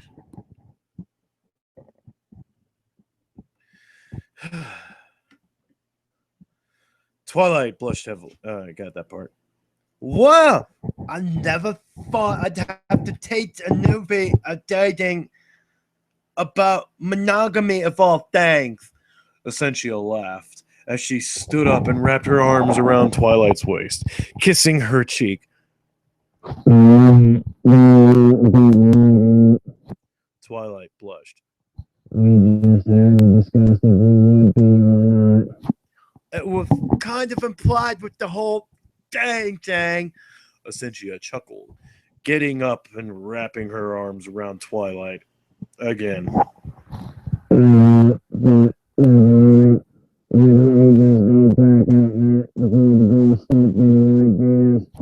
Essentia smiled and lifted Twilight up, sitting her on her hip and kissed her cheek. I love you, she said as she carried her towards the door. Twilight blushed and nuzzled her shoulders.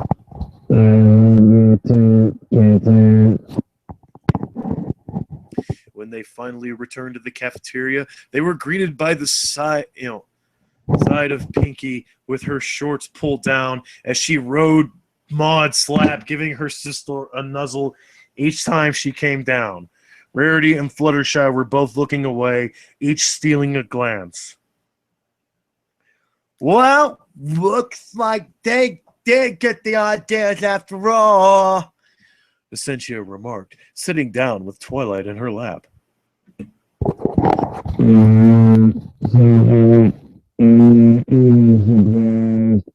Twilight scrunched up her lips. Hey, y'all. Sorry I'm late. I had some truck trouble. Applejack trotted over them with a grin. So how's everything going over? Her jaw dropped the moment she saw what was going on. She stole a discreet glance towards Rarity, then sighed, on second thought, don't answer that. That's at the Panky Thither Maud, Essentia said as she cuddled with Twilight under her chin. Applejack dared to take a glance at the two sisters, seeing them engage in heated lip lock amongst Pinky riding her. She blushed and shook her head. Never would never have guessed, she said without irony. It's Pinkie Pie. Don't question it. Rarity scoffed as she crossed her legs and sat back, preferring to watch Essentia and Twilight snuggling. I don't plan to, Applejack said, sitting down next to her and opting to do the same. Wait, Fluttershy showed up in this? Okay. I think I'll go find Dashy. Fluttershy giggled nervously, getting up and leaving. So, what now? Twilight asked, neither of them in particular. Applejack shrugged and sat down beside Rarity. I suppose we wait for these two to finish. That's all that we can do at this point. Rarity slipped out of her sipped her box of apple juice. Essentia nodded as she felt her a hand sliding over her breasts. What the? Can't you keep the hands? Can't keep the hands off me, eh? She smirked down at Twilight. Twilight blushed and looked away. It's hard not to get ideas, okay? Poor little thing, Essentia cooed softly as she stroked her hair. Blushing more, Twilight buried her face into her neck. Just as she managed to relax, it was then Pinky let out a loud squeal of pleasure. Woohoo! Pinky, fell limp against Maud, giggling and nuzzling her hair. Maud patted Pinky's back, nuzzling her as the two of them cuddled in the awkward position. I love you. And I love you too, Pinky cooed, nuzzling her back and giggling. Blinking a few times, Applejack leaned towards Rarity.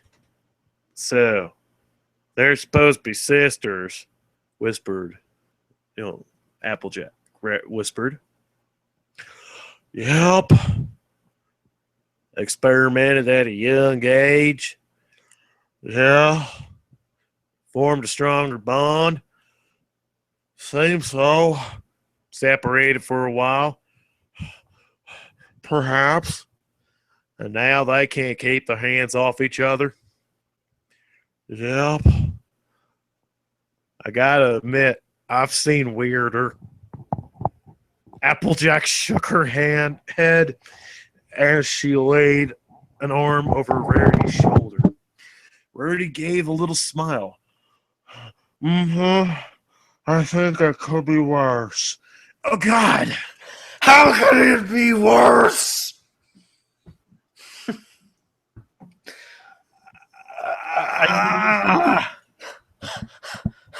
I need the fucking small knife. I've disowned. No. That is the coward's way out. No, I just need to take a minute to compose myself. Yeah. Hold on. While I get out the appropriate reaction. What the fuck? I'll be right back. Need more coffee? No, wait, I've still got coffee. Does he?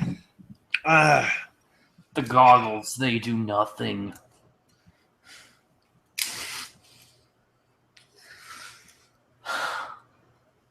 Please tell me someone is actively reporting this to the Canadian police. Would be nice. Just why?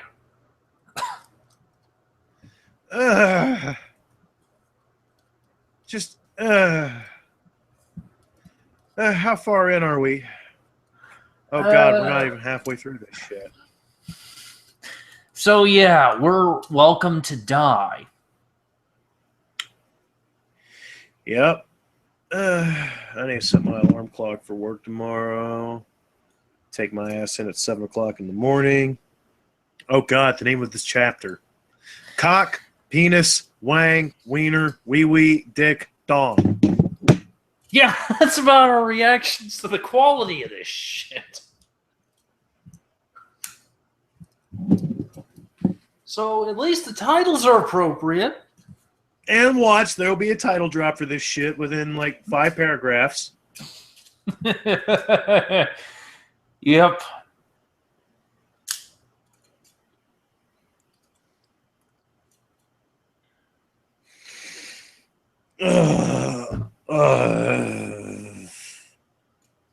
So, is everybody alive still in the chat? Everybody in the chat still alive? Yeah, looking. they're all like, can't wake up. Wake me up inside.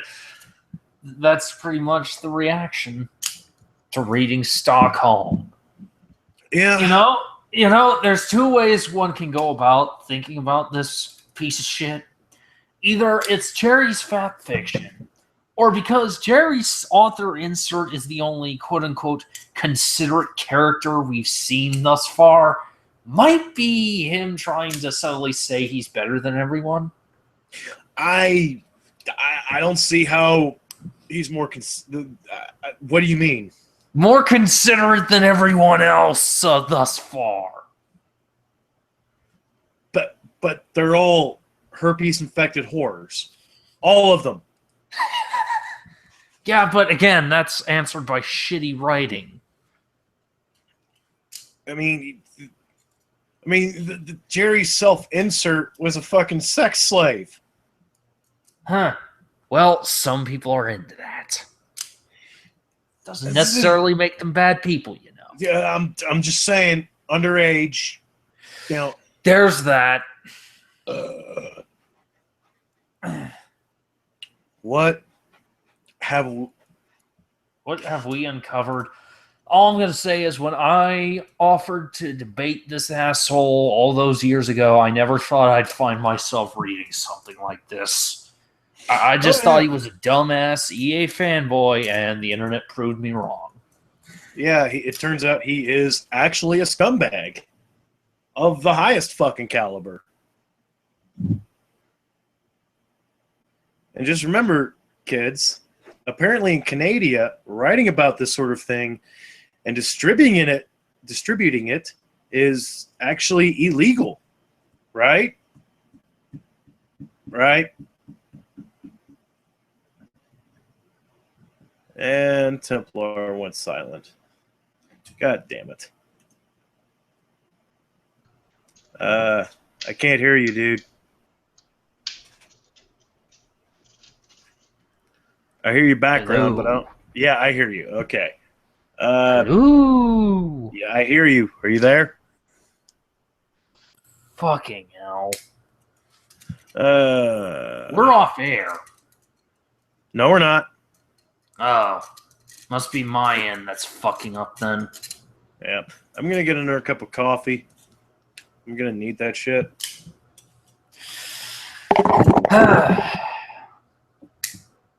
This shit just never ends, does it? The things I do for the lulz. Oh God, my back. Oh God, that felt good.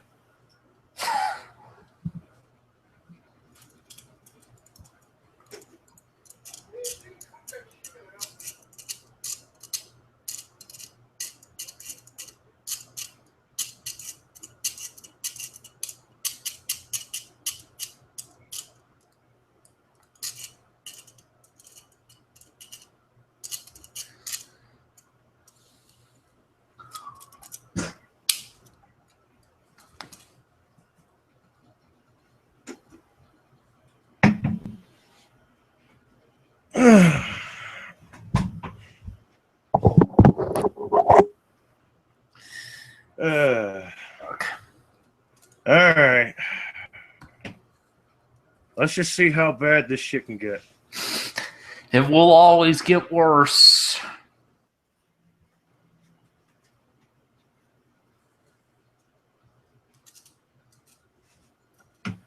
Okay. Chapter whatever.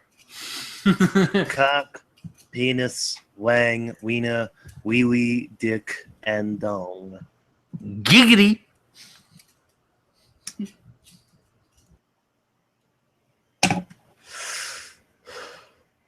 There was a rapid, pounding knock on Discord's door as he glanced up from his ship in the triangular bottle. Oh God, no! Enter. The door opened, with Pinky coming right in, holding Maud's hand as she pulled her inside. Hey, Diffie, look who's here! A day early, no less! This is my sister, Maud. Maud, this is our principal, Discord. He's so cute. Discord stood up and offered his hand. Nice to meet you, Maud. Maud took his hand and shook it. Likewise. Discord frowned slightly. Is she sedated or just like that? Pinky smiled, waving it off. That's just the way she is. Don't take it personally. Well, all right then. Discord smiled as she offered the two of them as she offered the two of them a chair. How are you, Maud? Better now that I'm here. Maud replied. She studied him, although it looked more like she was staring at nothing. Pinky tells me you two see each other too. Discord nodded. That we do. She was much more of a delight to turn. She was too much of a delight to turn her down. Yippies! Pinky giggled happily. The first time I'd have ever done it with a principal. I see. Maud crossed one leg over the other. I'm fine with that. Pinky tells me so much about you in the emails. You treat her well. That's good. Well, that's good. I met your parents a few days ago. They were a delight, Discord snickered. Maud raised an eyebrow. I'm sensing sarcasm. I was there too! Pinky giggled. It was not a doozy, but a tiny doozy. Ow. Maud wrapped her arm around Pinky's shoulder and pulled her in, nuzzling her. Did they behave themselves? Pinky nodded. For the most part, yeah. They did have to mention all that stuff though. Maud nuzzled closer and gently rubbed her back. Are you okay? Oh, yeah. Pinky nuzzled her back and kissed her cheek. They didn't suspect a thing, not with us or what I do at school. But hearing all that again was kind of saddy-waddy. Saddy-waddy? I suppose there's a reason you live at Sugar Cube Corner, Discord asked curiously. I got her the apartment, Maud said tonelessly. I've been paying for it while she's in school. Pinky said, brightening now. And I'm going to pay it all back in full once I finish school and I can work there full time. Maud shook her head and patted Pinky's shoulder. So what made you get Pinky her apartment? Discord asked. Maud spun Pinky's chair around and lifted her shirt, showing Discord the array of visible white lines over Pinky's back, much to Discord's yelping surprise. I found out what was going on at home, she said, wheeling Pinky's back around. Pinky wiggled a bit. Hee, cold. Goodness, what happened? Our father tried to get Pinky to stop experimenting by whipping her with his belt, Maud said, in the tiniest hint of anger in her voice. When I found out, I came right home and took Pinky away from them. Pinky nodded, wiggling her fingers. I remember all that so clearly. It hurt, but I tried to stay strong so I wouldn't worry my two younger sisters, but eventually it was too much for me. I told Maud everything from a payphone in town. Discord laid a hand on Pinky's leg. I'm so sorry. It's okay. Pinky smiled, patting his hand. Maud came and took me away, like she said. We drove as far away as we could and eventually made it here to Ponyville. Oh, then as luck would have it, we saw a flyer advertising apartment for rent in Sugar Cube Corner. Hello, Dream Home. Discord chuckled. You in a bakery. I can see why you're so hyper. Yep. Pinky hugged her sister, nuzzling her cheek. We met Mr. and Miss Cake and told them what was going on, and I demonstrated my baking abilities. I toot my own horn. To toot my own horn, I was pretty darn good. Hired me on the spot and let me have the spare room. So you're paying her expenses so she can still go to school. Still go to school, Discord asked, which Maud nodded. She can only work part-time. She should keep what little money she makes, Maud said. But it'll work out once I finish school, Pinky said with a grin. Still, it was a great step for me. I felt so much more at home at Sugar Cube Corner. The cakes are super duper sweet, but the cakes are super duper sweet people and like a surrogate parent. Like surrogate parents to me. I just love my job, and this town is so wonderfulness of awesome. So if not for Maud intervening, I wouldn't even be here right now. Maud wrapped her arms around Pinky and hugged her tightly, kissing her forehead as she pulled her sister into her lap. I'm going to give you some extra money so you can get some new clothes. Your pants, your pants are wearing out. Oh, you noticed? Pinky pouted a little.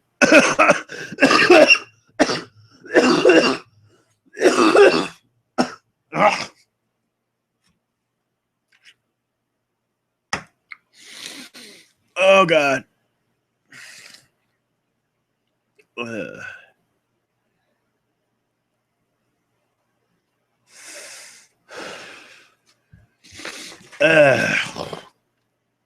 Okay, but the only reason is because the cakes did offer me a little extra pay, but then there was a storm and the roof needs to be fixed. I'll take care of it, Maud said, kissing her forehead. Pinky pouted, but couldn't resist as she nuzzled Maud and kissed her cheek. Okay, Maud. Thankies anyway. Discord came around and patted Pinky's shoulder. You two are the sweetest things I've ever seen, he smiled. Aww, thankies.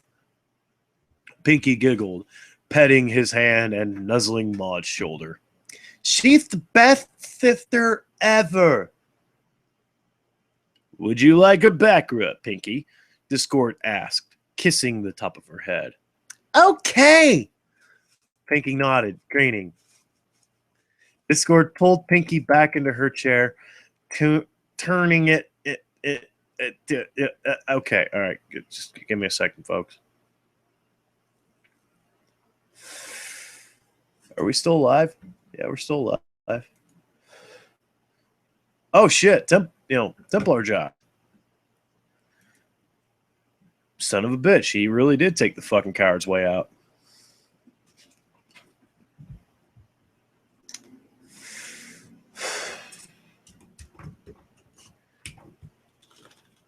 God damn! This entire fucking can's full of cigarette butts.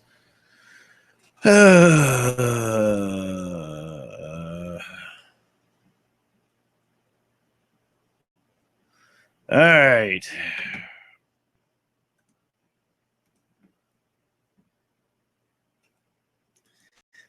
All right.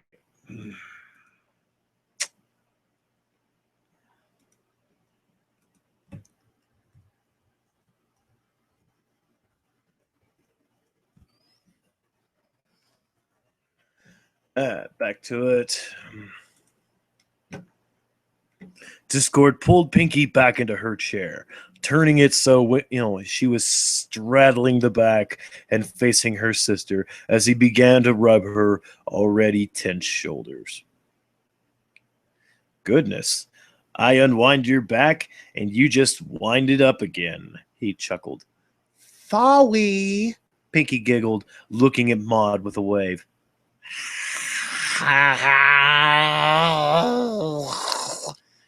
Pinky gave a tiny smile and waved back. Hi, Pinky. I don't suppose you need any help too, do you? Pinky grinned. Maud chuckled and patted her head. You're always one to multitask, aren't you? You're always one to multitask, aren't you? Yepperoonie patooey. Pinky winked. Maud lifted her dress. Huh? Maud mulled it over for a little bit before smiling and standing up, stroking Pinky's cheek. I guess so. Woohoo! Pinky giggled, leaning back slightly. Your wishy is my command, Maud. Maud lifted up her dress, exposing her erection and bringing it to Pinky's lips. Love you, Pinky. And I love you too, Maudie. Pinky blew her a kiss and leaned over to kiss the tip of her length. She then gently grasped it, running her tongue along the head. Maud hummed quietly as she ran her hands through Pinky's hair while Discord rubbed her shoulders and chuckled. She closed her eyes and leaned her head back a little, the feeling of her sister's tongue being something she'd missed for a very long time. Pinky cooed, relishing the combined wonders of a back rub and sucking her sister's genitals. It was something she'd missed all this time, and was glad to relieve. Humming a little, she closed her mouth around the head, suckling harder. Discord, rubbed lower onto her back as he watched the show in front of him with a smile. You two are just the sweetest things. Pinky giggled appreciatively, bobbing her head lightly as much as she could. Maud breathed softly as she rubbed Pinky's head, leaning down and kissing her poofy hair. Hallelujah, praise the Lord. Where the fuck are we now? Let me start that last sentence over again for you, buddy. Oh my god. Discord rubbed lower onto her back as he watched the show in front of him with a smile. Well, aren't you two are just the sweetest things? Pinky giggled appreciatively, bobbing her head lightly as much as she could.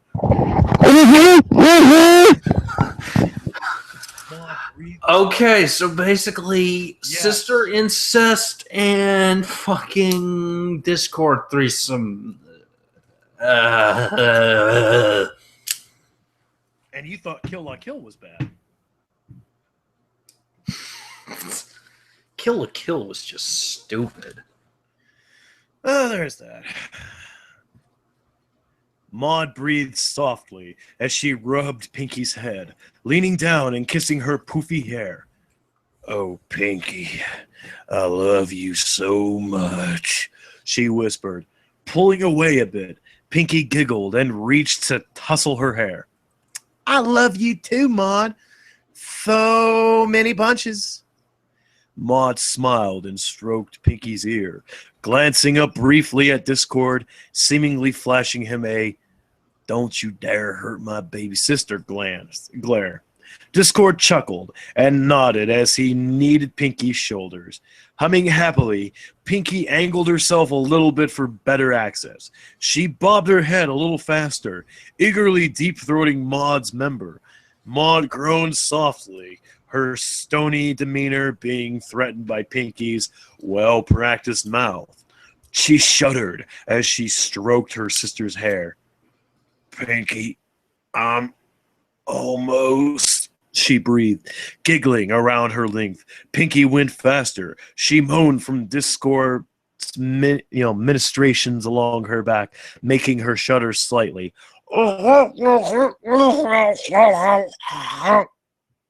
Maud bit her lip and tensed her back as she leaned her head back.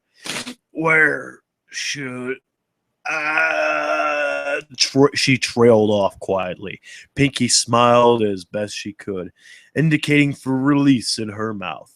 Maud finally stopped holding back and gripped Pinky's hair as she released her seed into her sister's mouth, giving small, gentle thrusts to milk herself as she held Pinky's head against her groin.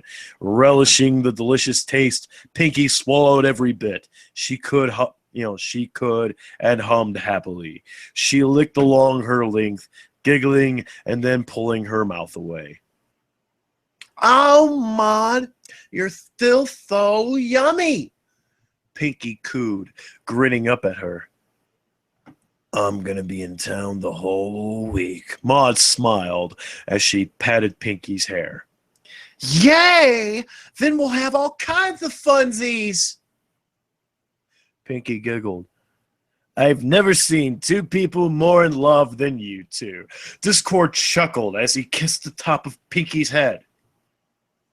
Pinky blushed and giggled happily, hugging Maud around the waist. What can I say? Maud is the best sister ever. I love her so much. I can see that, Discord chuckled as the bell rang. Oh, well, that's lunch over, isn't it? I'm going to write an exemption from your afternoon classes.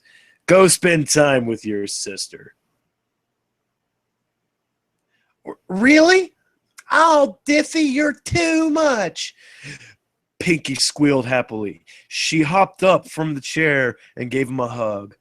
Thank you. You're the bestie. You're the bestiest.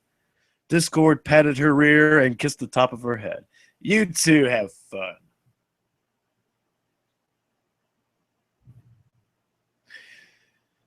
Your friends are nice, Maud said as the two of them strolled down one of Ponyville's main streets, her constantly returning erection visible through her dress. She seemed unfazed by this, as she was wrapped with by this, as she wrapped an arm around Pinky's shoulder. Yep, they are. Pinky smiled. I know they like you too, but I guess being the way you are might put them off a little bit. Maud shrugged. It looked like they were more preoccupied with the fact that you were grinding me in your seat. That too, Pinky giggled, kissing her cheek. I couldn't help it. I missed you. I missed you too. Maud kissed Pinky's hair as they continued down Candace Drive. I especially missed that talented mouth of yours. She let out the tiniest giggle. Who the fuck was paying attention to them while she was... What? This fucking story, man.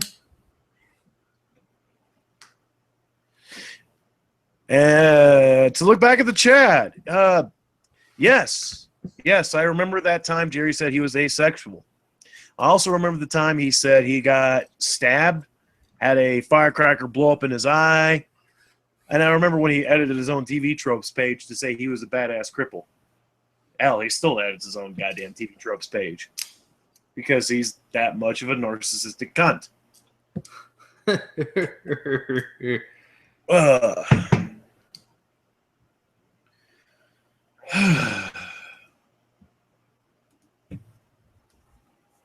All right.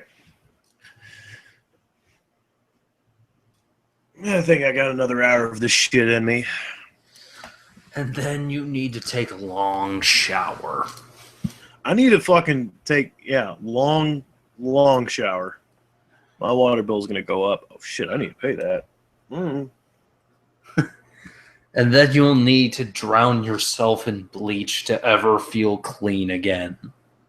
Right. Okay, so where was I? Something, I couldn't help it. I missed you. No, yeah.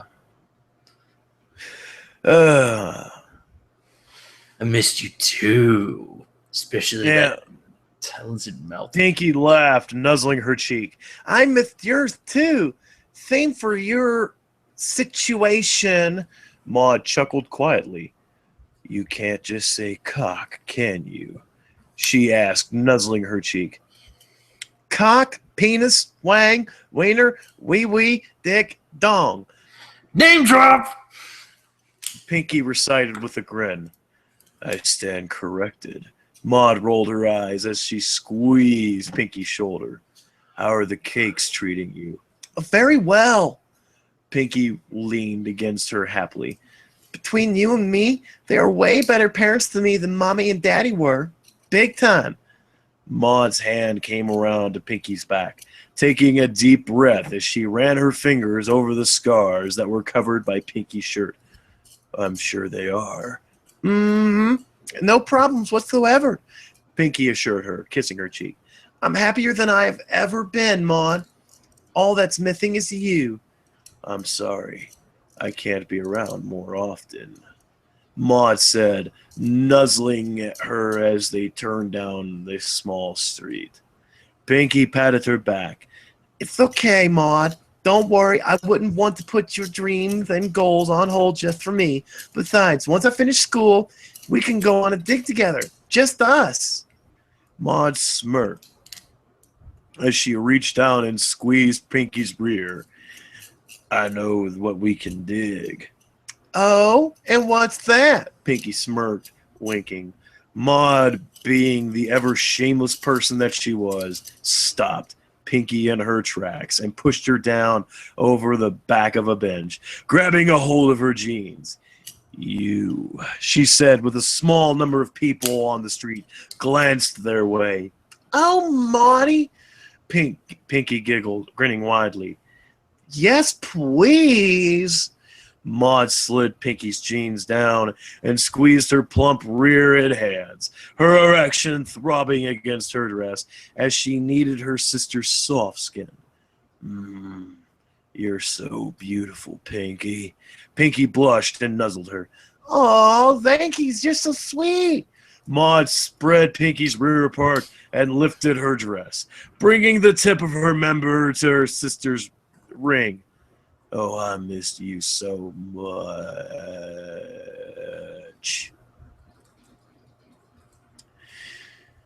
Okay.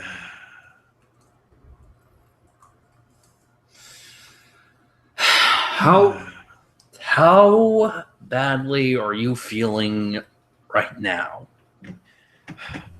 I can keep going, Coach. I can keep going, man. You don't got to if you don't want to. I can do it, Coach. I got another hour in me, Coach. I can do it. Actually, wait. I don't have to be at work until 8 o'clock in the morning. So that means I got to be up at least at 7. And it's not even 10 o'clock, so I'm going until I fucking keel over.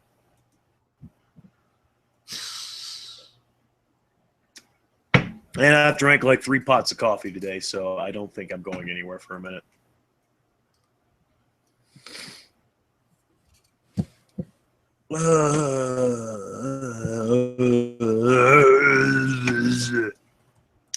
So then,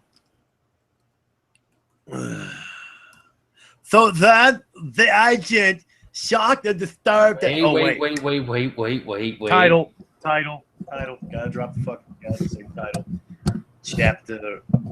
Fuck, what chapter are we on? Hold on a second. I need to fucking look at that. Okay, 1, 2, 3, 4, 5, 6, 7, 8. Chapter 8. Oh God, we really aren't anywhere near the halfway mark, aren't we? No, we're going to be doing this at least 5 more times at this rate. And there's like 3 more fucking books. No, wait, there's more than that. Then there's all the spin-offs. There's the 3 main books and then the spin-offs. Is no. This is gonna suck. I know, right? 1, 2, 3, 4, 5, 6, 7. Chapter 7. We're gonna kick Velvet's ass. So then the agent, shocked and disturbed at this point, asks the father, "What do you call this act?" And then the father simply says, "The aristocrats." Essentia finished. Stop! Stop! No!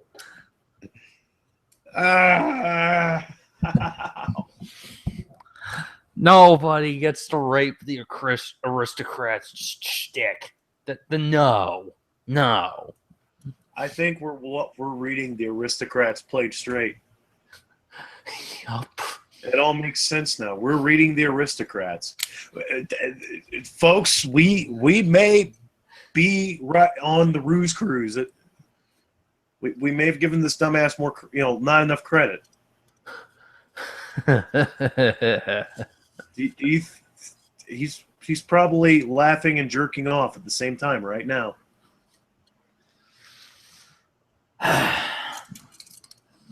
Well, the writing is still shit, and it's still pedophilia and incest. So, fuck you. We're moving along. I need to pop my back. Oh, god damn it. That hurt. So, the only one who laughed was Pinky. Everyone else was mildly disturbed. That was a good one, Assy. Pinky giggled. Thank you!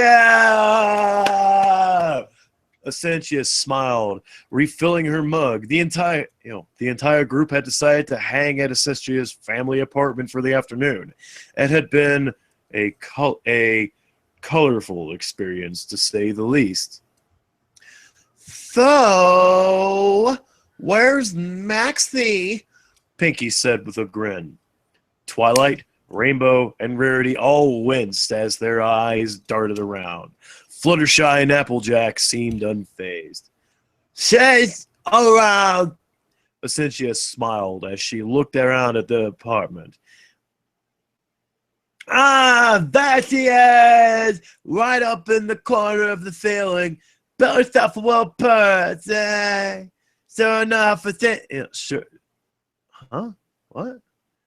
Is it? Huh? Someone forgot a quotation mark.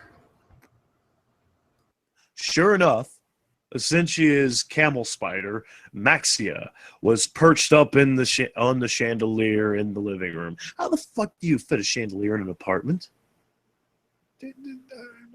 I've lived in some goddamn apartments, but I've never lived in one big enough to fit a goddamn chandelier. Besides, yeah. Oh, Cooley. She's beautiful. Fluttershy marveled. Oh my, Applejack said, getting a better look at her. I gotta say, I've never seen a spider that big before. No.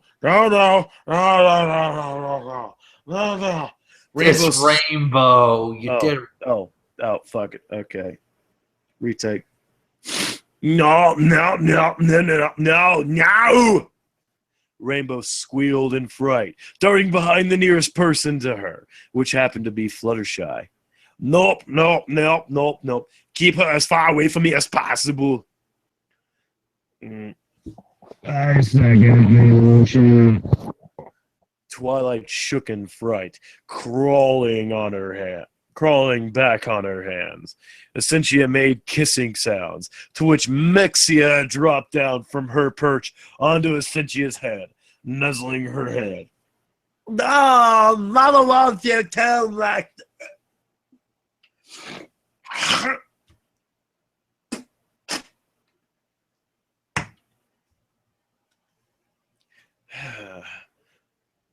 Wow, she's so tame! Pinky exclaimed in amazement. Can we hold her too? Oh, yes. Fluttershy agreed, nodding. No, no! Rainbow whined, shaking her head rapidly. Oh, don't be such a sissy, Dashy. Just look at her. She's so cute. Pinky giggled. She wants to be friends. Relax, Rainbow, Essentia chuckled. Maxie's completely docile unless you try to hit me. Then she maw your face off like a rabbit Wolverine. Huh? Not helping. Rainbow shook her head rapidly. Just no. Kate, I love you. That entitles me to my bone marrow and one of my kidneys. But no, Twilight backed away. it's all the way creepy crawly insectoids and arachnids. We're not sleeping together, so you don't get to draw the line at squat. Wow, what a bitch. Essentia stuck her tongue out, while Maxia trilled happily, nuzzling into her neck. Twilight looked offended. Excuse me. What I meant is this is my house, this is my spire, and Mama was her spire. Essentia nuzzled Maxie's head and stroked her fuzzy body. She's got a point, Twi. Pinky. Twilight waved her off. Let me put it to you this way. I don't like spiders. I never did. You can do whatever you like with your spiders. I don't care. But I'm not getting near her.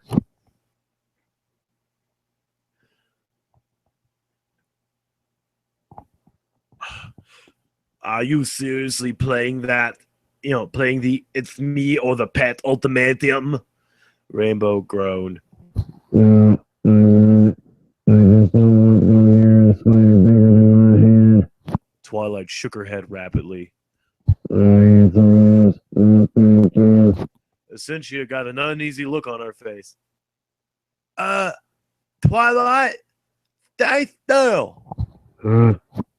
Just trust me. She gets very territorial, especially when it comes to me. Essentia said, slowly getting up. That was when Twilight noticed Maxia wasn't nuzzling her neck anymore. She couldn't see her anywhere.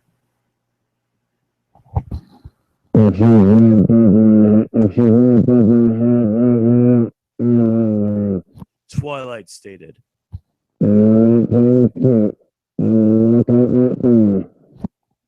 Well, it's not above your head, Essentia said as she slowly approached her, holding her. Oh my God, this is killing my voice.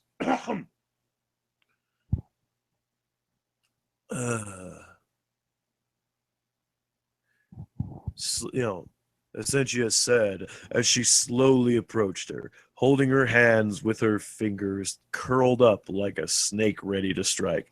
She's on your head, and she's angry. So don't fucking move. At this point, everyone was staring wide-eyed. Pinky was fascinated, however, trying to hold back her ohs at the sight. Twilight at this point could feel the mild weight on her head and closed her eyes, too petrified to move.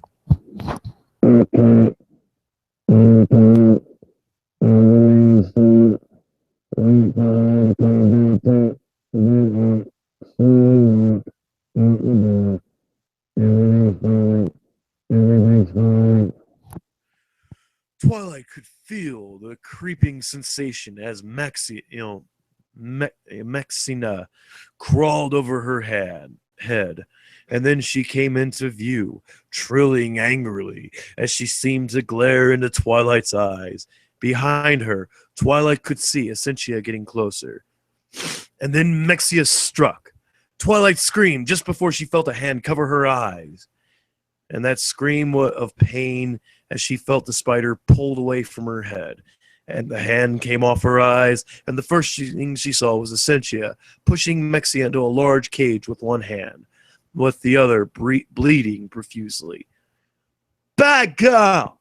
Essentia scolded, sharply through her own groaning. That's a bad girl!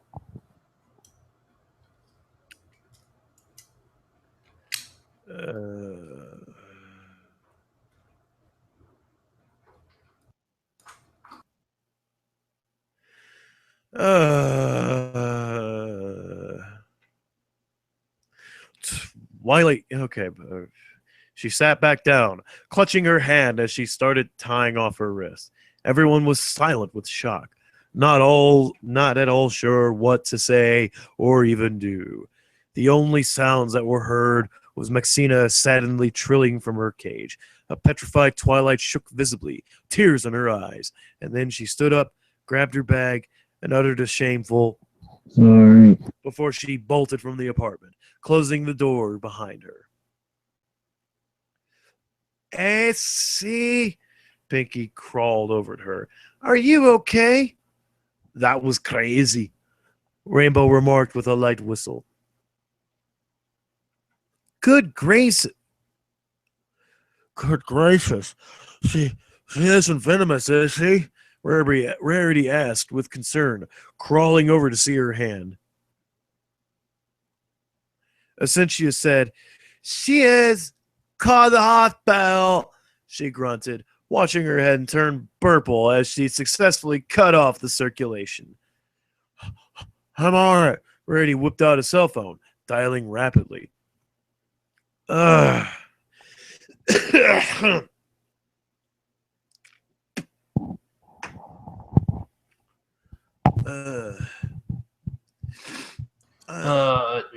this is wrong. Yeah. Camel spiders aren't furry and they're not poisonous.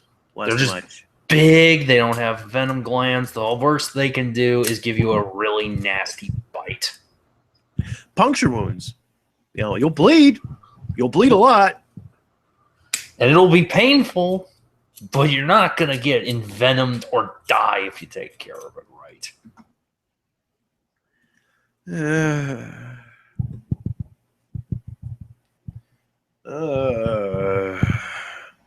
Is anyone still here listening to this crap? Yep, we still have people listening. God bless you people.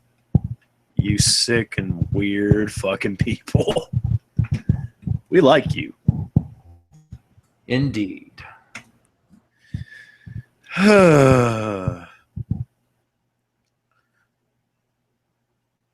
Is there anything else we can do to help? Fluttershy asked, biting her lip. Poor Effie!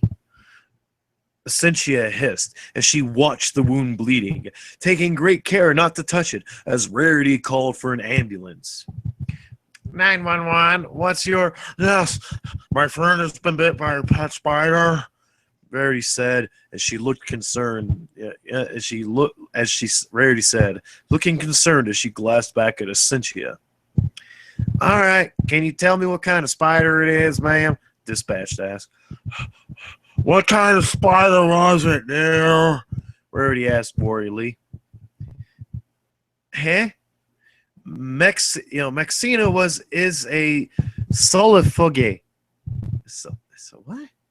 Solifuge. How the fuck do you pronounce that? I'm gonna try and look it up. Hold on. I'm looking it up now. I'm looking it up. Yeah, I can't find a pronunciation for this. I'm Googling. I'm Googling it because I want to pronounce this shit right.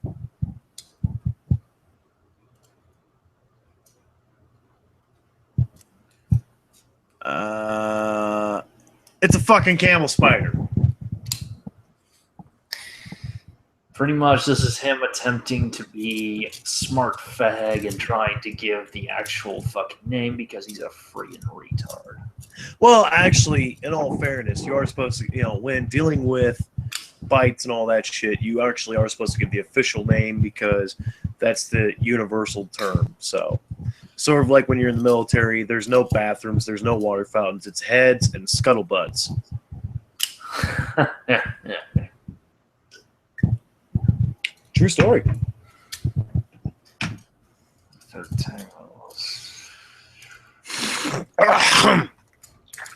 Still, not fucking poisonous. Number of urban legends exaggerate the size and speed of it and their potential danger to humans, which is negligible. Fucking imbecile. Rarity nodded, repeating this to the dispatcher. Everyone heard the audible "fucking Christ" from the earpiece, along with the assurance that the paramedics were on the way. The dispatch hung up, leaving the rest of them confused. Dispatch wouldn't hang up till the paramedics arrive. Unless this is some kind of brick bong thing. Well, he's Canadian, so I just kind of assume that if it affects Britain, odds are it's also Canadian. I don't even know anymore. Pretty much. I've smoked an entire pack of cigarettes going through this shit.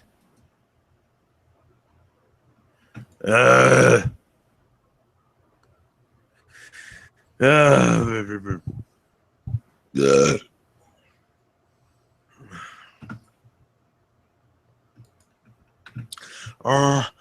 I missing something? Or camel spider venom is lethal. Essentia hissed, tightening the band around her wrist. Oh goodness, uttered Rarity in shock. This is terrible.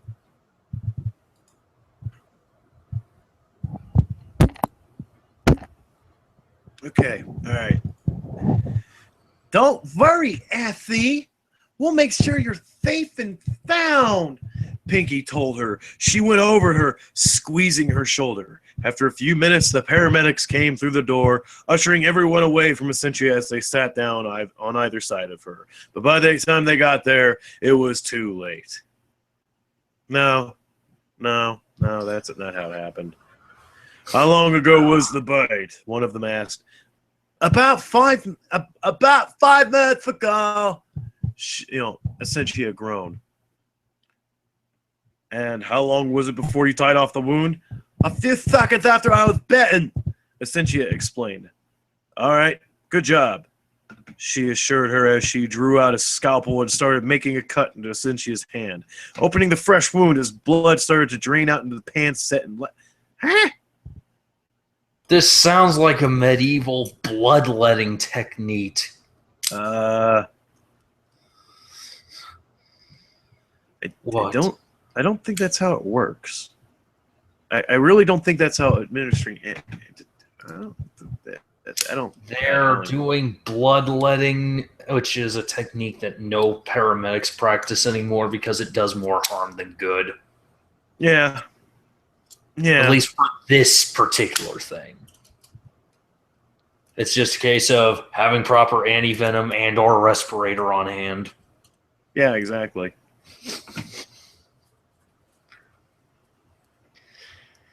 Making a cut into Essentia's hand, opening a fresh wound as blood started to drain into a pan, and set in her lap, while the other paramedic started prepping a needle. Have you ever been bitten by this spider before? The paramedic asked. What? Essentia explained. Well, I was very well. I already know the procedure. Go ahead. The paramedic nodded as her partner injected Essentia with the anti-venom, while she continued draining blood from Essentia's hand and cleaning the bite wound. While the process went along, the rest of the girls stood off to the side.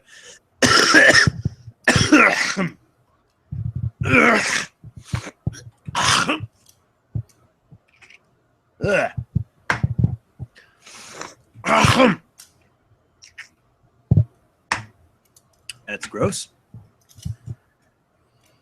Stood off to the side, looking from Essentia to one another. So, who's going to tell Twilight? Rainbow asked neither of them in particular. We should give her time, Rarity stated, especially since this was quite a bomb to drop on her.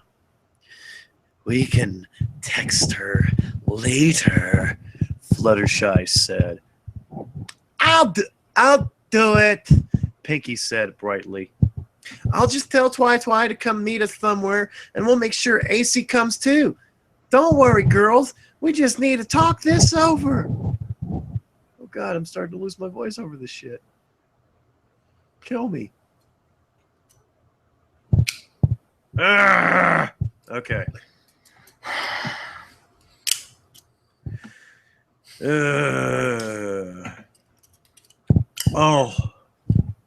Oh, she's not going anywhere for a while, the paramedic said. She doesn't need to be hospitalized, but she's going to have to spend a few weeks recovering. Ow! Pinky pouted, then sighed. AC, you're going to have to make sure Maxie Baby stays in her cage. Yeah, I know. Essentia groaned as the paramedic injected her with a sedative to put her to sleep for the next half hour. What? No, nobody would give you painkillers if you had been. Just go on. I'm sick now. Next thing you know, they're gonna say something about tourniqueting. Putting a tourniquet on the fucking taint or something. I'm waiting for it. Just. All right. Okay. Where am I at? I've got a cat on my lap.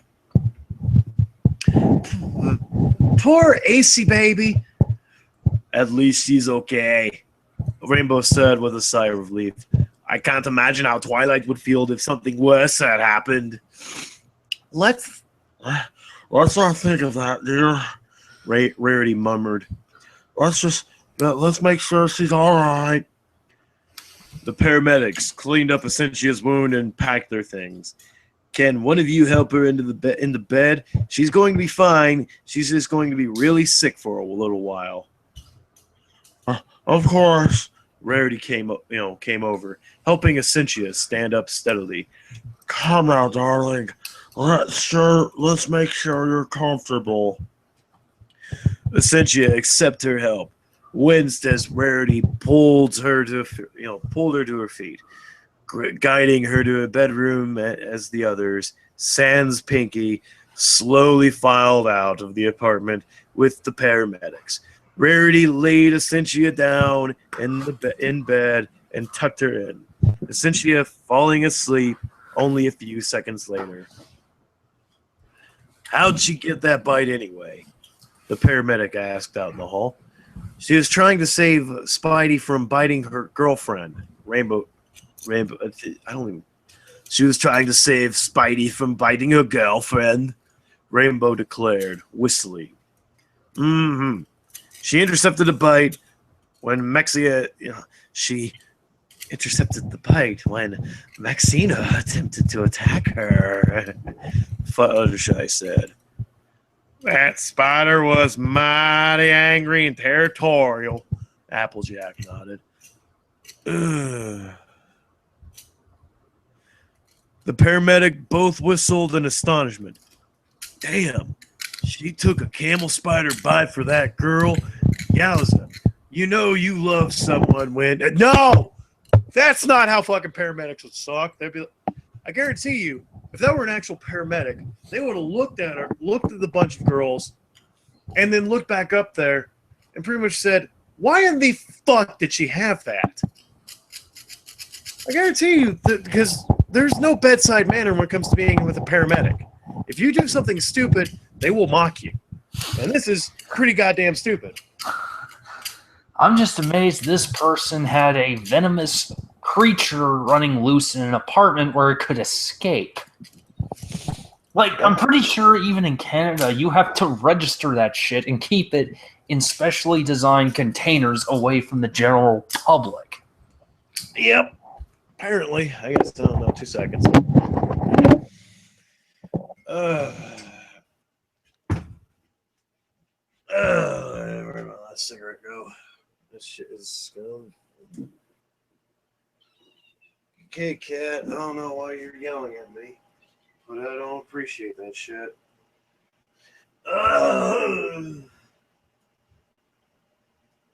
Did you still in West sick, you little shit? There it is. There it is. Under my fucking copy of Babylon 5. I'm gonna take a piss and I'll be right back.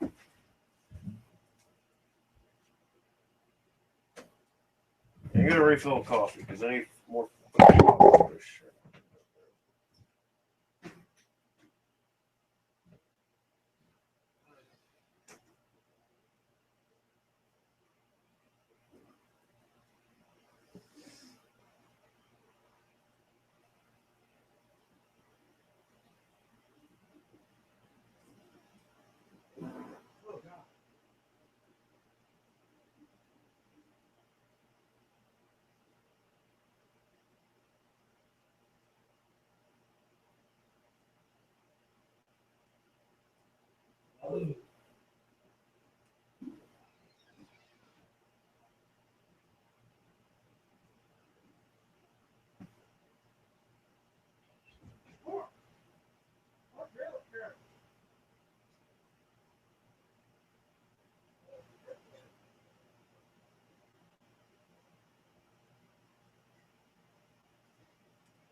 Okay, all right.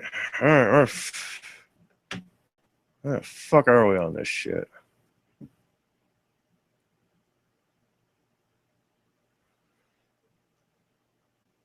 All right. We're almost done with this, for tonight, folks. So, yeah. Finish up this chapter and then we just fuck off after that. All right. All right, you still there? Yeah, I'm here. Hello? Yeah, I'm here. All right.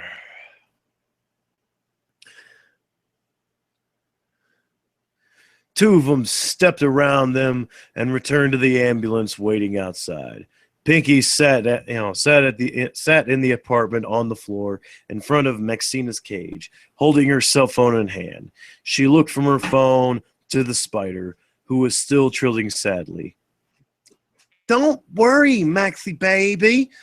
Essie will be just fine, Pinky said sweetly.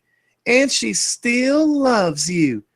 Maxina curled up in a ball and buried herself in the sand in the corner of her cage. She didn't like being in the cage.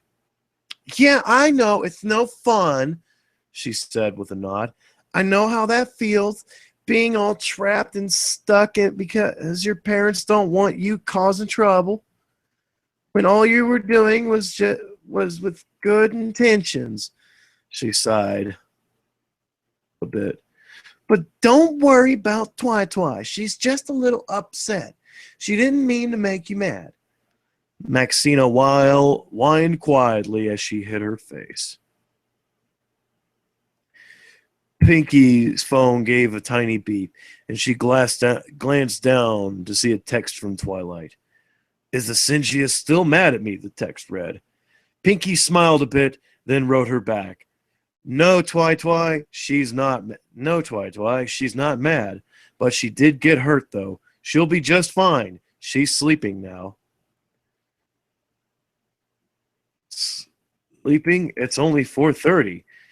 Maxie baby's bite was venomous, so we made sure to call the paramedics to help Assie. She's fine. She just needs a few weeks to recover. Pinky wrote back. There was a few seconds pause before Twilight messaged back. What? Poison? Is she all right? Is she hurt? What's going on?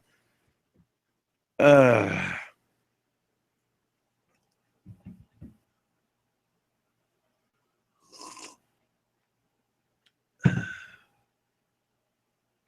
much further is this shit? Oh, God damn it.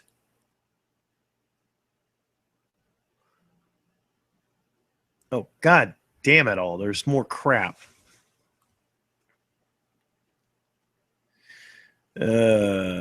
Cans.wave. That's all I got.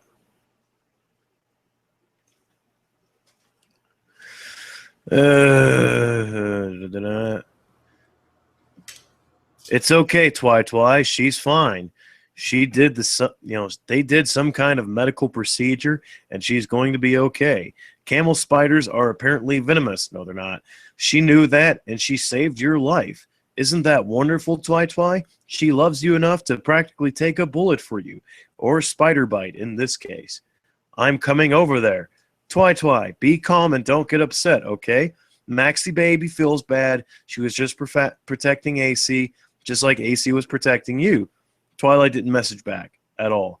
Pinky could only conclude that she was already tearing across town to get back to Cynthia's apartment. Pinky got up and went into Cynthia's bedroom. She was fast asleep under the covers. Ow.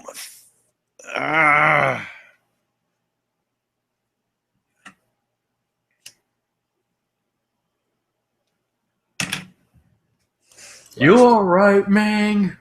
My voice hurts from reading this. Get a drink of water. I'm in too deep. Like I said, I'm going to be hurting in the morning after this shit.